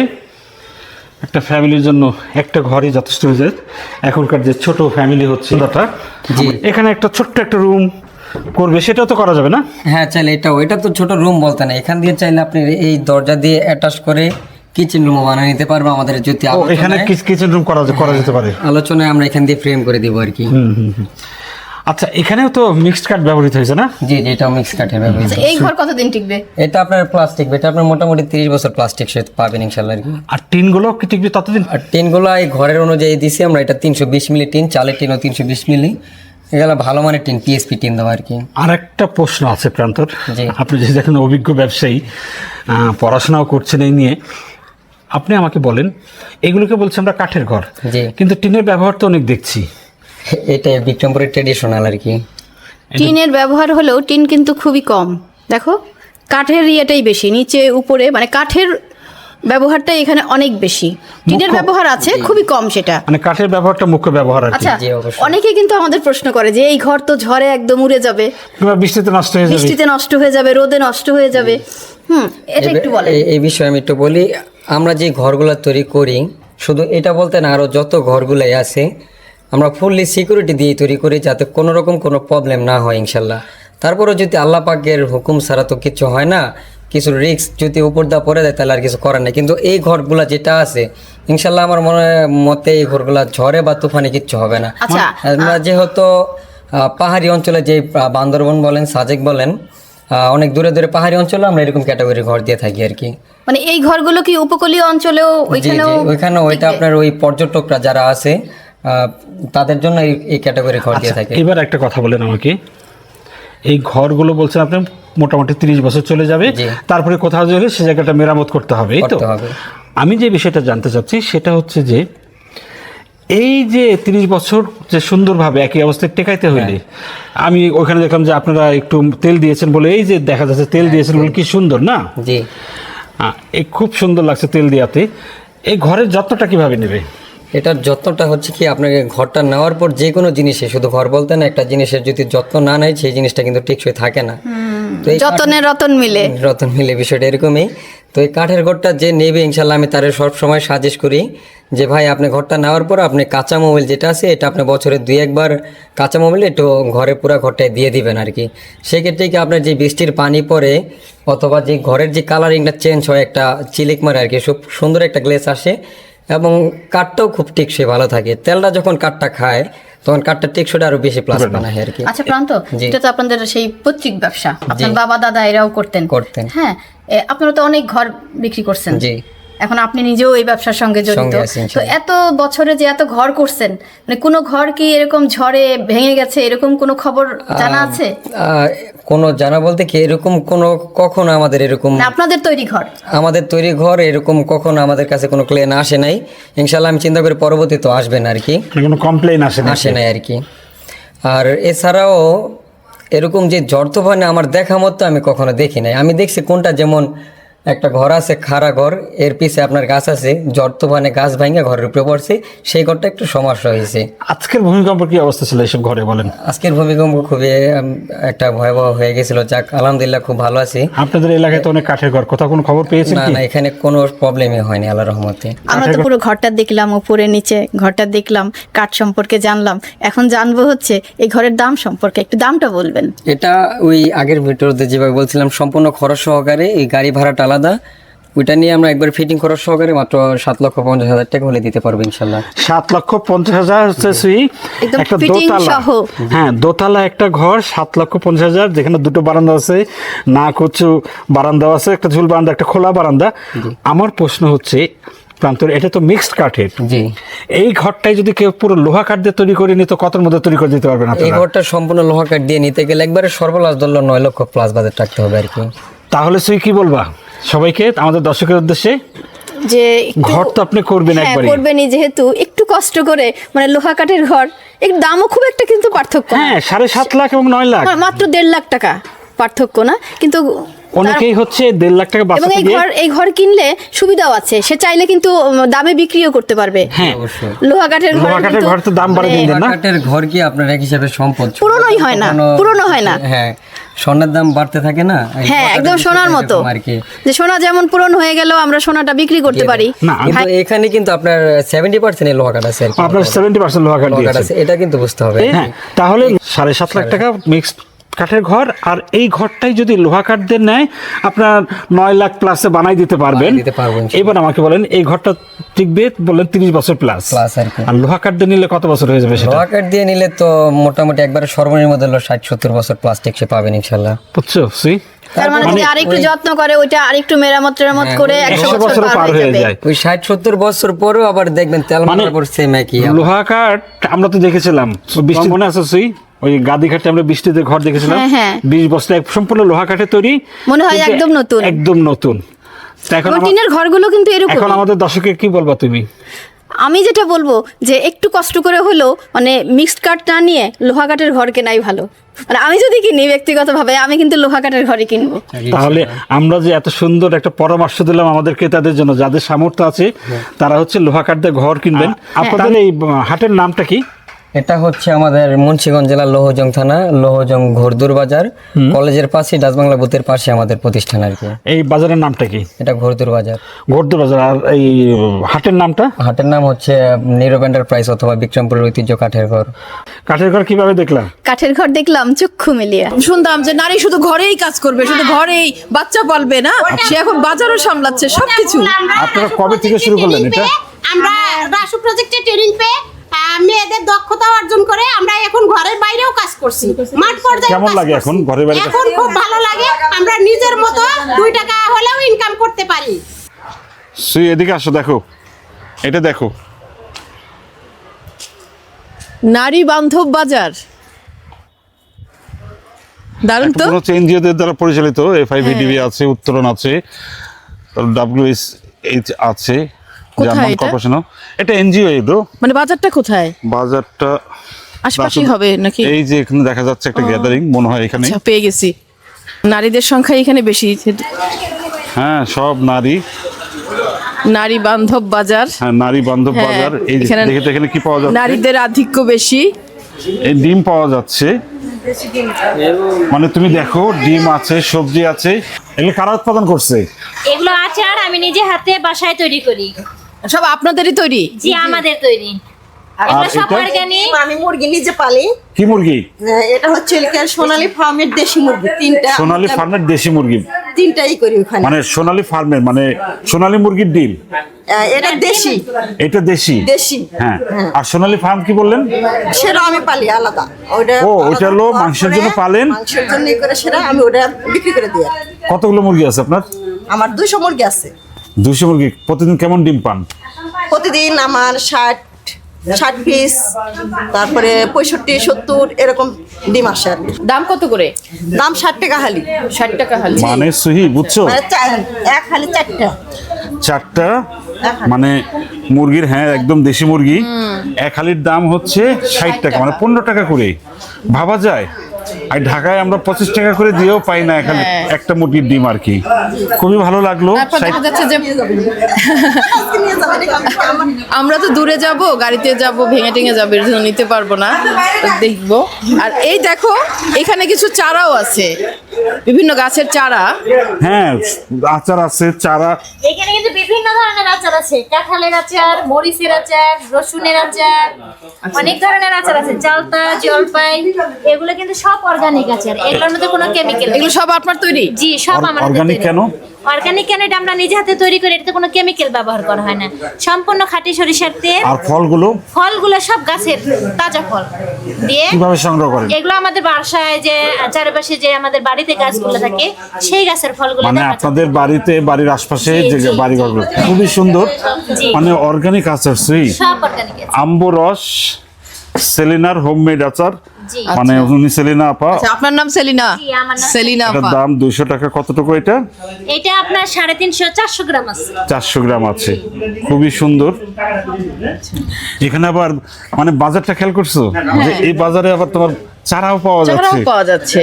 এগুলি কি মানে কত ধরনের চারা বাজারে?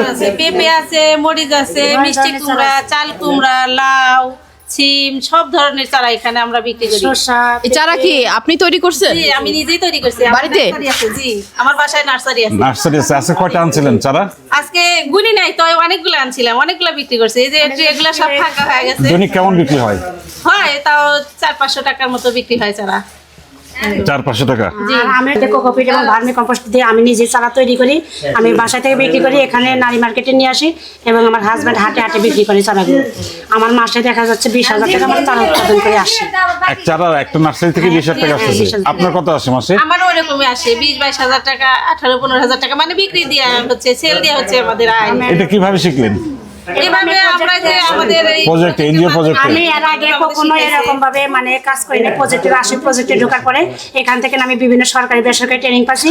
সেই ট্রেনিং থেকে আমার এই চারা সম্পূর্ণটাই আমার এই রাশি প্রজেক্টকে শেখা। আর আমি এখান থেকে শেখার পরে আমি এখন মোটামুটি 15 থেকে 20,000 টাকা আমি নিজেই ইনকাম করি এই প্রজেক্ট থেকে। এগুলো আচ্ছা, প্রজেক্ট তো শেষ হয়ে যায়। আমি প্রজেক্ট চলে গেলে আমিও সম্পূর্ণভাবে আমরা কাজ শিখছি, করতে পারবো। আমাদের যে জ্ঞান অর্জন, মানে ট্রেনিং তো শেষ হবে না। দক্ষতা হয়েছে, সেটা কি শেষ হবে? আমার সেটা তো শেষ হবে না। এই আমরা তো জানি নার্সারি থেকে সবাই চারা কিনে, এরকম বাজারে চারা নিয়ে এসেছেন কেন? বাজারে যে এখানে এলাকার লোকজন জানে না হয়তো যে ওখানে নার্সারি আছে, তাই এখানে প্রচার করার জন্য নিয়ে আসছে। এটা শুধু প্রচারের জন্য। প্রচারের জন্য এসে এবং আমাদের অনেকে আছে না, অনেকে বলে যে আপা এই নার্সারিটা কোথায় আছে, বলে অমুক জায়গায় নার্সারি আছে, অমুকের নামে আপনারা যত চারা লাগে। আজকে সকালে 3জন লোক আসছিল, প্রচুর বেগুনের চারা নেবে, 1000-2000 এখানে অর্ডার দেয়। তো উনিরা আমার বাসার কথা বলে দিছি, তো উনি বলছে যে আমি কালকে সকালে যে আপনার বাসা থেকে চারাগুলো নিয়ে আসবো। কত করে পিস নেবেন বলে, আমি যদি অল্প নেন 5 টাকা পিস, আর বেশি নিলে হবে 3 টাকা পিস বলে দিছি। তো বলছে আমি বেশি চারা, ব্যাপারটা সেই ভালো লাগলো কিন্তু, বুঝছো? মানে পাইকারি হচ্ছে 3 টাকা পিস আর খুচরা তাহলে 5 টাকা, এটা বলে দিছি। আচ্ছা, দেখি দেখো এইদিকে আরো সবজিও আছে, অনেক কিছু বিক্রি করতেছে এখানে। মানে বাজারে যা যা কিছু পাওয়া যায় প্রায় সবই আছে। নিত্য প্রয়োজনীয় জিনিস। পাওয়া যায়। এই কফি কত করে? 30 টাকা কফি 30 টাকা কেজি। তাই এটা কতটুকু হবে? 30 টাকা কেজি না পিস? এটার দাম কত আসলো? কেজি। এটা কত টাকা আসলো দাম? এটা এটা তুলে দেন। 823 গ্রাম, মানে 30 টাকারও কম। সুই 30 টাকারও কম একটা কফি। এবং আমি কিন্তু কফি যে করে মানে ফুলকপি যে ওজন করে বিক্রি করে, আমি কিন্তু তাকে কখনো দেখি না। আমি পিস হিসেবে সবসময় কিনছি। এটা কিন্তু আরেকটা দিক আছে। আচ্ছা, একটু বলেন তো যে এগুলো চাষ করছে কে? আমরা অর্গানিক চাষ করছি। কি দিয়ে চাষ আপনাদের করছে? বাড়িতেই করছেন? জি, বাড়িতে চড়াতে চাষ করছি। আর সার কীটনাশক দেন না? না, কেন? আমরা ভার্মি কম্পোস্ট সার তৈরি করি, রাসু প্রজেক্ট থেকে ট্রেনিং পাইছি এবং সাপোর্ট পাইছি। কেঁচো সার উৎপাদন করি, ওই সার দিয়ে আমরা যত সবজি উৎপাদন করি। এখানে কি সবাই তাই? সবই এরকম? সবাই একই রকম। মানে সুই এটা মানে যেটা বলা যায় এটা হচ্ছে নিরাপদ সবজির একটা মার্কেট। জি, এটা আমার গাছের। এলাকায় খেয়াল করছো সুই প্রচুর পেঁপে আছে আর কি। জি, এগুলো পাকা পেঁপে ম্যাডাম। এখন এই যে পেঁপে কিভাবে বিক্রি করেন? পিস ভাও এটা। এগুলো কত করে? 40 টাকা 50 টাকা যেভাবে নিতে পারে। 40 টাকা 50 টাকা। পাকা কয়টা আছে? এগুলাই পাকা, সবগুলাই পাকা। এগুলো মানে কয়দিন পরে খাওয়া যাবে? এই 2-3 দিন বাইরে খাওয়া যাবে। কত করে? 30 টাকা। 30 টাকা? মানে নিরাপদ একটা। হ্যাঁ, নিরাপদ। তারপরে কত কম মূল্যে পাচ্ছে এবং টাটকা খাবার তৈরি করছে, নিরাপদ। লাভ হচ্ছে কি আপনাদের? জি, লাভ হচ্ছে। কেমন আপনাদের যদি মাসে বলি আপনার কেমন লাভ হচ্ছে? মাসে ধরেন 15 থেকে 20,000। আর নার্সারি আছে, ভার্মি কম্পোস্ট সার আছে, পেঁপে বাগান আছে, এগুলো মিলে 20-30-এর বেশি হয় আর কি। প্রতি মাসে 20-30 এর বেশি হয়। মানে তারপরে ঘর সংসার ওটা দিয়েই চলে, সবকিছু করছে। শুনতাম যে নারী শুধু ঘরেই কাজ করবে, শুধু ঘরেই বাচ্চা পালবে না, সে এখন বাজারও সামলাচ্ছে সবকিছু। আপনারা কবে থেকে শুরু করলেন এটা? আমরা রাসু প্রজেক্টে ট্রেনিং পেয়ে মেয়েদের দক্ষতা অর্জন করে আমরা এখন ঘরের বাইরেও কাজ করছি, মাঠ পর্যায়ে। কেমন লাগে এখন ঘরের বাইরে? এখন খুব ভালো লাগে, আমরা নিজের মতো 2 টাকা হলেও ইনকাম করতে পারি, কৃষকদের পাশাপাশি এই যে উন্নতি করতে পারি। এবং সব জায়গায় দেখো মেয়েরা কিন্তু ঘরে এই যে সবজি চাষ করে, ডিম মুরগি পালে, হ্যাঁ বিক্রি কিন্তু যে করে পুরুষ, টাকাটা পুরুষের হাতে চলে যায়, আর এইখানে দেখলাম যে নারীরাই বিক্রি করছে, তার মানে পয়সাটা ওনাদের হাতেই আসবে। সুই, তোমার কি মনে হয় বাজারটা নিয়ে? মানে আমার মনে হচ্ছে এটা শুধু নারী বান্ধব বাজারই না, মানে নিরাপদ পণ্যের, মানে নিরাপদ খাবার সবকিছুই এখানে পাওয়া যাচ্ছে। মানে এত সুন্দর একটা বাজার দেখে না আমার সত্যিই খুব ভালো লাগলো। এটা ঠিক বাজার বলবো না, একটা দোকানের মতো। হ্যাঁ। এখানে কয়েকজন আসছে যারা নিজেরাই হচ্ছে উদ্যোক্তা, নিজেরাই ফসল ফলায়। এইটাই আমি, এই যে এটাকে আমি কি বলবো জানো, এটাকে আমি বলবো মানে নারীর শুধু ক্ষমতায়ন না, এটার সঙ্গে কিন্তু ইকোনমিক্যাল একটা এম্পাওয়ারমেন্ট ঘটে গেছে। দেখে খুব মুগ্ধ হলাম। এবং মাঝখানে কোনো মধ্যস্বত্বভোগী নাই যে তারা কিনে এনে বেশি দামে ক্রেতার কাছে বিক্রি করবে। কৃষক যেমন দামটা পায় না, তাই না, মাঝখানে যে আসে সেই মূল দামটা নিয়ে যায়। কিন্তু এইখানকার নারীরা দেখো তাদের উৎপাদিত পণ্য মানে তারা একদম সরাসরি একদম ভোক্তার হাতে দিয়ে দিচ্ছে এবং মূল্যটাও ভালো পাচ্ছে। এবং আপাদের যে খুশি, মানে সবার চেহারা দেখেই বোঝা যাচ্ছে যে তারা বেশ লাভবান। আমরা সিরাজগঞ্জে এসে নারী বান্ধব এবং নিরাপদ খাদ্যের বাজার দেখে মুগ্ধ হলাম। সবচেয়ে বেশি বিস্মিত হয়েছি যে কারণে জানো কি? আমার মা আমার অধিকার।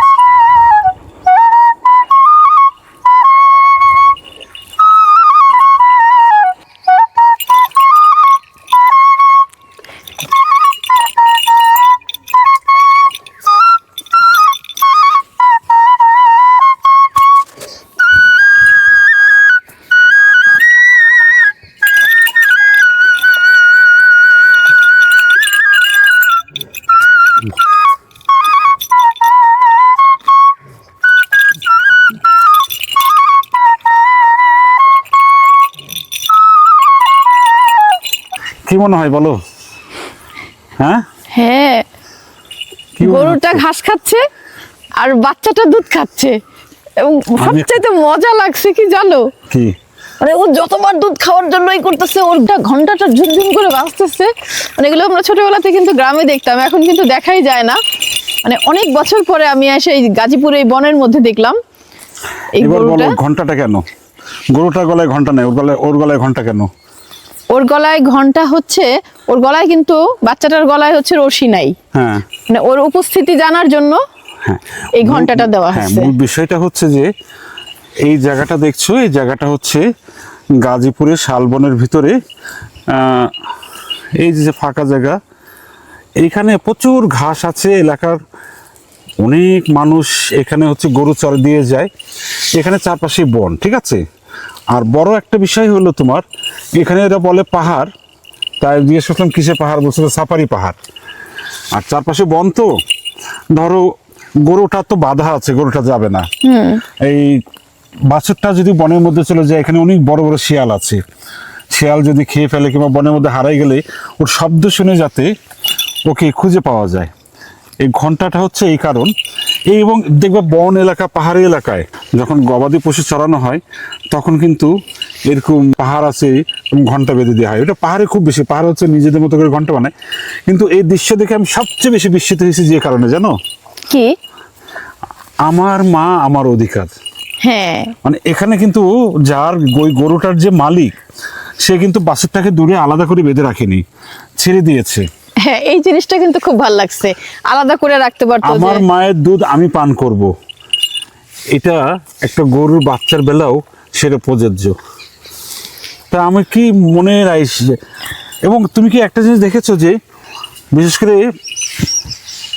যেখানে অনেক বড় ফার্মিং স্কেলে তোমার বিশেষ করে মহিষ পালন করা হয়, সেখানে কিন্তু আগে হচ্ছে বাচ্চা গরু খায়, যারা হচ্ছে বুঝে মহিষ পালন করে, দুধ উৎপাদন করে। আগে হচ্ছে বাচ্চার দাবি, তারপরে হচ্ছে মালিকের দাবি। তাই এটা ভালো লাগলো যে এখানে যদিও আমি ধরে নিচ্ছি যে সকালবেলা হয়তো মালিক একবার হয়তো দুধ খাইয়েছে, কিন্তু কখন সেটা আমাদের বিষয়টা হচ্ছে প্রথম দুধটা দোয়ানোর আগে নাকি পরে। না, আমার মনে হয় সকালবেলায় মানে গৃহস্থ যে সে দুধটা দোয়ায় নিছে। হ্যাঁ, এখন যেটুকু আছে হ্যাঁ ওইটুকু হয়তো সারাদিন বাচ্চা খাবে। আর একটা বড় ব্যাপার আছে, গরুও কিন্তু বুঝে, ঠিক আছে। গরু কিন্তু আগেই তার উলানে দুধ ছাড়ে না, যখন একজন মালিক দুধটা দোয়াইতে যায় সে তার বাচ্চার জন্য রেখে দেয় না। সেটা হচ্ছে তার একটা বড় প্রমাণ পাওয়া। আগে গ্রামে দেখেছি আমার ছোটবেলায় যে কোনো একটা গরু যদি বাচ্চা মারা যায় হতে গিয়ে, সে বাচ্চার চামড়া দিয়ে খড় দিয়ে একটা গরুর মতো বানায়। হ্যাঁ, এটা আমি দেখছি ছোটবেলাতে হ্যাঁ, ওটা গ্রামে। কেন? উলানে দুধ আসার জন্য ওই কৌশলটা অবলম্বন করে। আর তুমি কি আরেকটা জিনিস খেয়াল করছো, এই যে গরুর যে গলায় যে রশিটা, হ্যাঁ, মানে এটা কিন্তু কোনো সাধারণ মানে রশি না, দেখো মানে গলার মধ্যে শুধু না, এটা একদম মাথার থেকে কিভাবে যেন এটা বাঁধছে। যাতে গলায় শুধু গলায় চাপ লেগে গলায় ফাঁস না লাগে, এটা একটা ভালো কৌশল। কিন্তু আমি বলবো কিছু জানো, গরুর দুধের দাবিদার আগে গরুর বাচ্চা, তারপরে মানুষ হোক। সেটাই, লাল কাপড় দেখলে গরু রেগে যায়, কিন্তু আমি তো লাল চাদর পরে গরু আছি, লাগে না, ওটা ষাঁড় রেগে যায় আর কি। ষাঁড় রেগে যায়। আমিও চাই গরুর দুধের মূল দাবিদার তার বাছুর, বাছুর খাওয়ার পরে যেটা থাকবে সেটা মানুষ খাবে। আপা এই যে ডালটা না, এটা আপনি শুনবেন, কিন্তু আজব কিছু জিনিস আছে ভিতরে। তো পুরো মেন্থলের মতো। এটা কর্পুরের ডাল। কর্পুর? হ্যাঁ, নাম শুনছি কর্পূর। হ্যাঁ, মানে এত সুন্দর গন্ধ। মানে এটা একটা বিস্ময়কর, মানে নাকের কাছে নিলে কারো যদি সর্দি থাকে সেই সর্দিটা কিন্তু দূর হয়ে যাবে না? জি স্যার, একবার ঠান্ডার এই যে খুব উপকার। কর্পূর চিনছো? এটা কিন্তু আমাদের দেশের গাছ না। আচ্ছা, কোন দেশের? হ্যাঁ, কোন এটা দেশের? মূলত চীন, জাপান, ভিয়েতনাম, থাইল্যান্ড এই অঞ্চলে হয় আর কি। এখন বিশ্বের অনেক জায়গায় হচ্ছে, যেমন আমরা এখানে পেলাম, নুহাসপল্লীতে এসে পেলাম। এখন একটু অন্ধকার হয়ে গেছে। এর পাতা কি আছে? এটা সারেনে লাগাইছিল না? এটা হচ্ছে নুহাসপল্লীতে পেলাম, হুমায়ুন সারেনে লাগাইছিলেন না? হ্যাঁ, এটা ওষুধি বাগান। ঔষধি বাগানে, মানে নুহাসপল্লীর ঔষধি বাগানে আছে এটা। এর পাতাটা একটু ই করে দেখো, শুকে দেখো, পাতার থেকেও কি সুন্দর গন্ধ, মানে কর্পূরের গন্ধ না? হ্যাঁ একদম। এই কর্পূরের কাঠ কিন্তু অনেক ভালো কাঠ, খুব সুন্দর ফার্নিচার হয়। আচ্ছা, কিন্তু ফার্নিচার থেকে বড় ব্যাপার হচ্ছে এই কর্পূরের তেলটা হচ্ছে খুবই কাজে লাগে, স্কিন সুন্দর করে। কারো যদি ব্যথা থাকে, গায়ে হাত পায়ে ব্যথা থাকে, তেল মাখলে চলে যায়। ইভেন এই পাতা বেটেও কিন্তু সেটাকে ব্যথাটা দূর করা যায় আর কি, জ্বালা পোড়া বন্ধ করে। এটা হচ্ছে 20 থেকে 25 মিটার মতো উঁচু হয়, বেশ আমরা দেখতে পাচ্ছি গাছটা অনেক বড়, অনেক উঁচু। এটা বয়স কতদিন হবে মোশাররফ ভাই? 20 বছরের 20 বছর হয়ে গেছে। 20 বছর মানে 20 থেকে 25 মিটারের মতো হয়ে গেছে। ফল কি দেখেছেন এর? হ্যাঁ, ফল হয়? হ্যাঁ, ফল দেখি নাই আমি, ফলটা এখনো পাই নাই। গ্রীষ্মকালে একটা ফুল হয় হলুদের মতো আর কি, তারপর একটা গোটা ফল হয় আর কি। সে ফলের মধ্যে থেকে সে একই গন্ধ বের হয়। তাই? হ্যাঁ, খেয়াল করি নাই। এবং এটা আর একটা কাজ করে, কর্পূর গাছের ডালের সবচেয়ে বড় গুণ, তুমি ধরো জামা কাপড় রেখে দাও আলমারিতে, জামা কাপড় রেখে যদি এরকম একটা ডাল রেখে দাও, কোনো পোকামাকড় এসে জামা কাপড় নষ্ট করবে না। আর একটা বড় গুণ আছে, যারা ওই যে মশার কষ্ট পায়, মোশাররফ ভাই, মশার কষ্ট, নোয়াসপল্লীতে অনেকে এসে রাত্রে থাকে, তাদেরকে এই একটা কর্পূরের ডাল যদি হয়, আইনে রেখে দেবেন, ঘরের মধ্যে মশা থাকবে না, মত আসবে না, অন্য কোনো ছোট ছোট কীট পতঙ্গ আর আসবে না। ঠিক তাই আমি রাখছি ডাল। এই যে দেখো এখানে এই যে আছে, এই যে দেখো, এই যে লেখা আছে, এটা কর্পূর। মোশাররফ ভাই, আপনাকে ধন্যবাদ এরকম একটা গাছের সঙ্গে পরিচয় করাই দিয়ে। আপা, এটা আপনি নিয়ে যান। থ্যাংক ইউ মোশাররফ ভাই। কেমন লাগলো তোমার? দারুণ, মানে আমি তো সারা পথ বোধহয় এটা মানে করতে করতে যাবো, গন্ধ শুকতে যাবো। তোমার নাক বন্ধ হয়ে আছে না? হ্যাঁ, আজকে তো হ্যাঁ অনেক ঠান্ডা, ঠান্ডা এই শীতের সময় আমার একটু ঠান্ডাও লাগে। আমরা নুহাসপল্লীতে এসে কর্পূরের সঙ্গে পরিচিত হয়ে মুগ্ধ হলাম। 2.5 কেজি ইলিশ মাছটা কিন্তু আমি 9 না 10 না দিয়া ব্যস্ত মিলল 4 না করে পিস। পরিবেশটা কি সুন্দর না, পেছনের দৃশ্যটা কি দারুণ। কিন্তু আজকে আমাদের বিষয় কিন্তু ওটা না। আজকে আমরা কথা বলবো এই এলাকার একটা প্রাচীন হোটেল, তার নাম হচ্ছে তকদির হোটেল, এবং আমরা পেয়ে গেছি এই তকদির হোটেলের যিনি মালিক তাকে। কাকা কেমন আছেন? আল্লাহ ভালো রাখছে আমাকে। কি নাম আপনার? আমার নাম আসমত আলী শেখ। আসমত আলী শেখ? আসমত আলী শেখ। আচ্ছা, এই যে হোটেলের নাম যে তকদির হোটেল, হ্যাঁ আমরা আবার দেখলাম যে সাবেক তকদির হোটেল, এই যে এই সাবেক কেন? আপনার দোকানের নামটা নিয়ে একটু বলেন। এই আমার এই হোটেল হলো প্রায় 64-65 বছরের বয়স। 65 বছর। এরপরে যেন আবার আমার ছেলে বা নাতি 8টা হোটেল দিয়েছে। আচ্ছা, ওই জন্য ওটা দেওয়া হচ্ছে নিউ তকদির। আচ্ছা, এটা সাবেক তকদির। এটা সাবেক তকদির। আচ্ছা, আপনি বললেন যে এই দোকানের বয়স? আমার দোকানের বয়স প্রায় 64-65 বছর। আপনার দোকানের বয়স 64-65 বছর। তাহলে আপনার বয়স কত কাকা? আমার বছর হলো প্রায়, আমার বয়স হলো 88। 88 বছর বয়স, মানে আর 2 বছর হলে আপনার 90 পার হয়ে যাবে। কিন্তু একদমই মনে হয় না যে আপনার আর 2 বছর পরে 90 বছর হবে। কাজ করি, ছোট থেকে আমি কাজ করি, তো ভোর 6টা রাত 9টা 10টার মতো আমি কাজ করি। কি কাজ করেন? এই হোটেলে নিজেই সব দেওয়া ধোয়া পাকলে এটা ওইটা সম্পূর্ণ সব আপনি নিজে করেন? সব কাজ করে দিই। আচ্ছা, আপনার হোটেলে কি কি পাওয়া যায় একটু বলেন আমার তো? হোটেলে পাওয়া যায় 1 নম্বর পদ্মার ইলিশ মাছ। ইলিশ মাছ কিন্তু সেরের সাথে 2.5 কেজি ইলিশ মাছটা কিন্তু আমি 9 আনা 10 আনা দিয়া ব্যস্তাম হলো 4 আনা করে পিস, আর হলো পেগুচালু কিনতাম আমি 7 আনা করে দিয়ে না বাস্তব দিয়ে না। আচ্ছা, যে আজকে যে আমরা যে আপনার এখানে ইলিশ মাছ খেলাম, এইটা কিসের মানে কোন জায়গার মাছ ছিল? এটা কি পদ্মা? ইলিশই ছোট, আর পদ্মারও থাকে অনেক টাইম, চাঁদপুরে ইলিশ আমরা খাই, চাঁদপুরেরও থাকে। আচ্ছা আবার বরিশাল ইলিশ মাছও খাই। আচ্ছা, এই ইলিশ মাছ ছাড়া আর কি কি মাছ পাওয়া যায়? এই ইলিশ মাছ ছাড়া পোয়া মাছ থাকে, তারপরে নদীর আইন মাছ থাকে, তারপর বোয়াল মাছ থাকে, আর গুড়া এই গিরা কাসকি মাছ বা সাগর পোনায় থাকে। মানে আপনার হোটেলে আপনি কোনো চাষের মাছ রান্না করেন না? চাষের মাছ। আচ্ছা, এটা খুবই ভালো যে আপনার একদম নদীর পাড়ে এই দোকানটা এবং নদীর মাছ। আমার জীবনটা নদীর পার।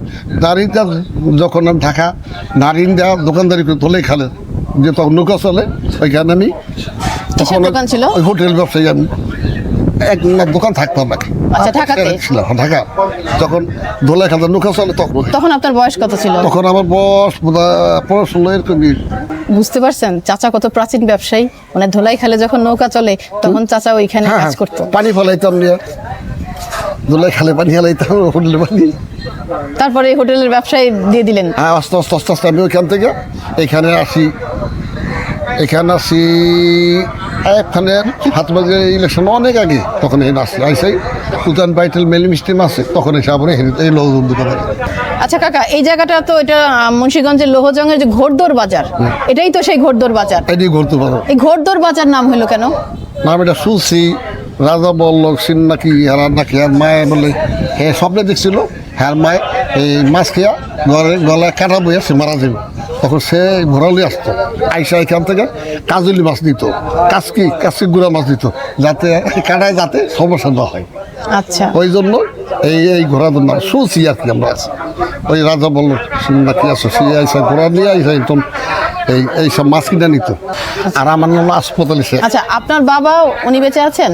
না, আমার বাবা মারা গেছে। উনি কত বছর বয়সে মারা গেছেন? আমার বাবা মারা গেছে প্রায় 87-88 বছর সময় মারা গেছে। তাতে চুলদারি পাকছিল না, দাঁতও পড়ছিল না। আমার যখন দোকানদারি ধুলাই খেলো নদীর পার, যখন আমি সদর দোকানদারি করি কামান আছে, তখন ওই নদীর পার। যখন আমি কালীগঞ্জ দোকানদারি করি তখন নদীর পার। তারপরে এই লোহজন যখন আসি তখন ওই নদীর পার। যখন নিয়ে আবার আমার একটি মদির সাহেব এখানে আনে ওই যাত্রী বেডে আমলে, তখন আমি এই খাল পার। আবারও ওইটা ভাঙ্গা পরে একটি আনিস আমার সব আবার এখানে পৌঁছে যায় এই নদীর পার।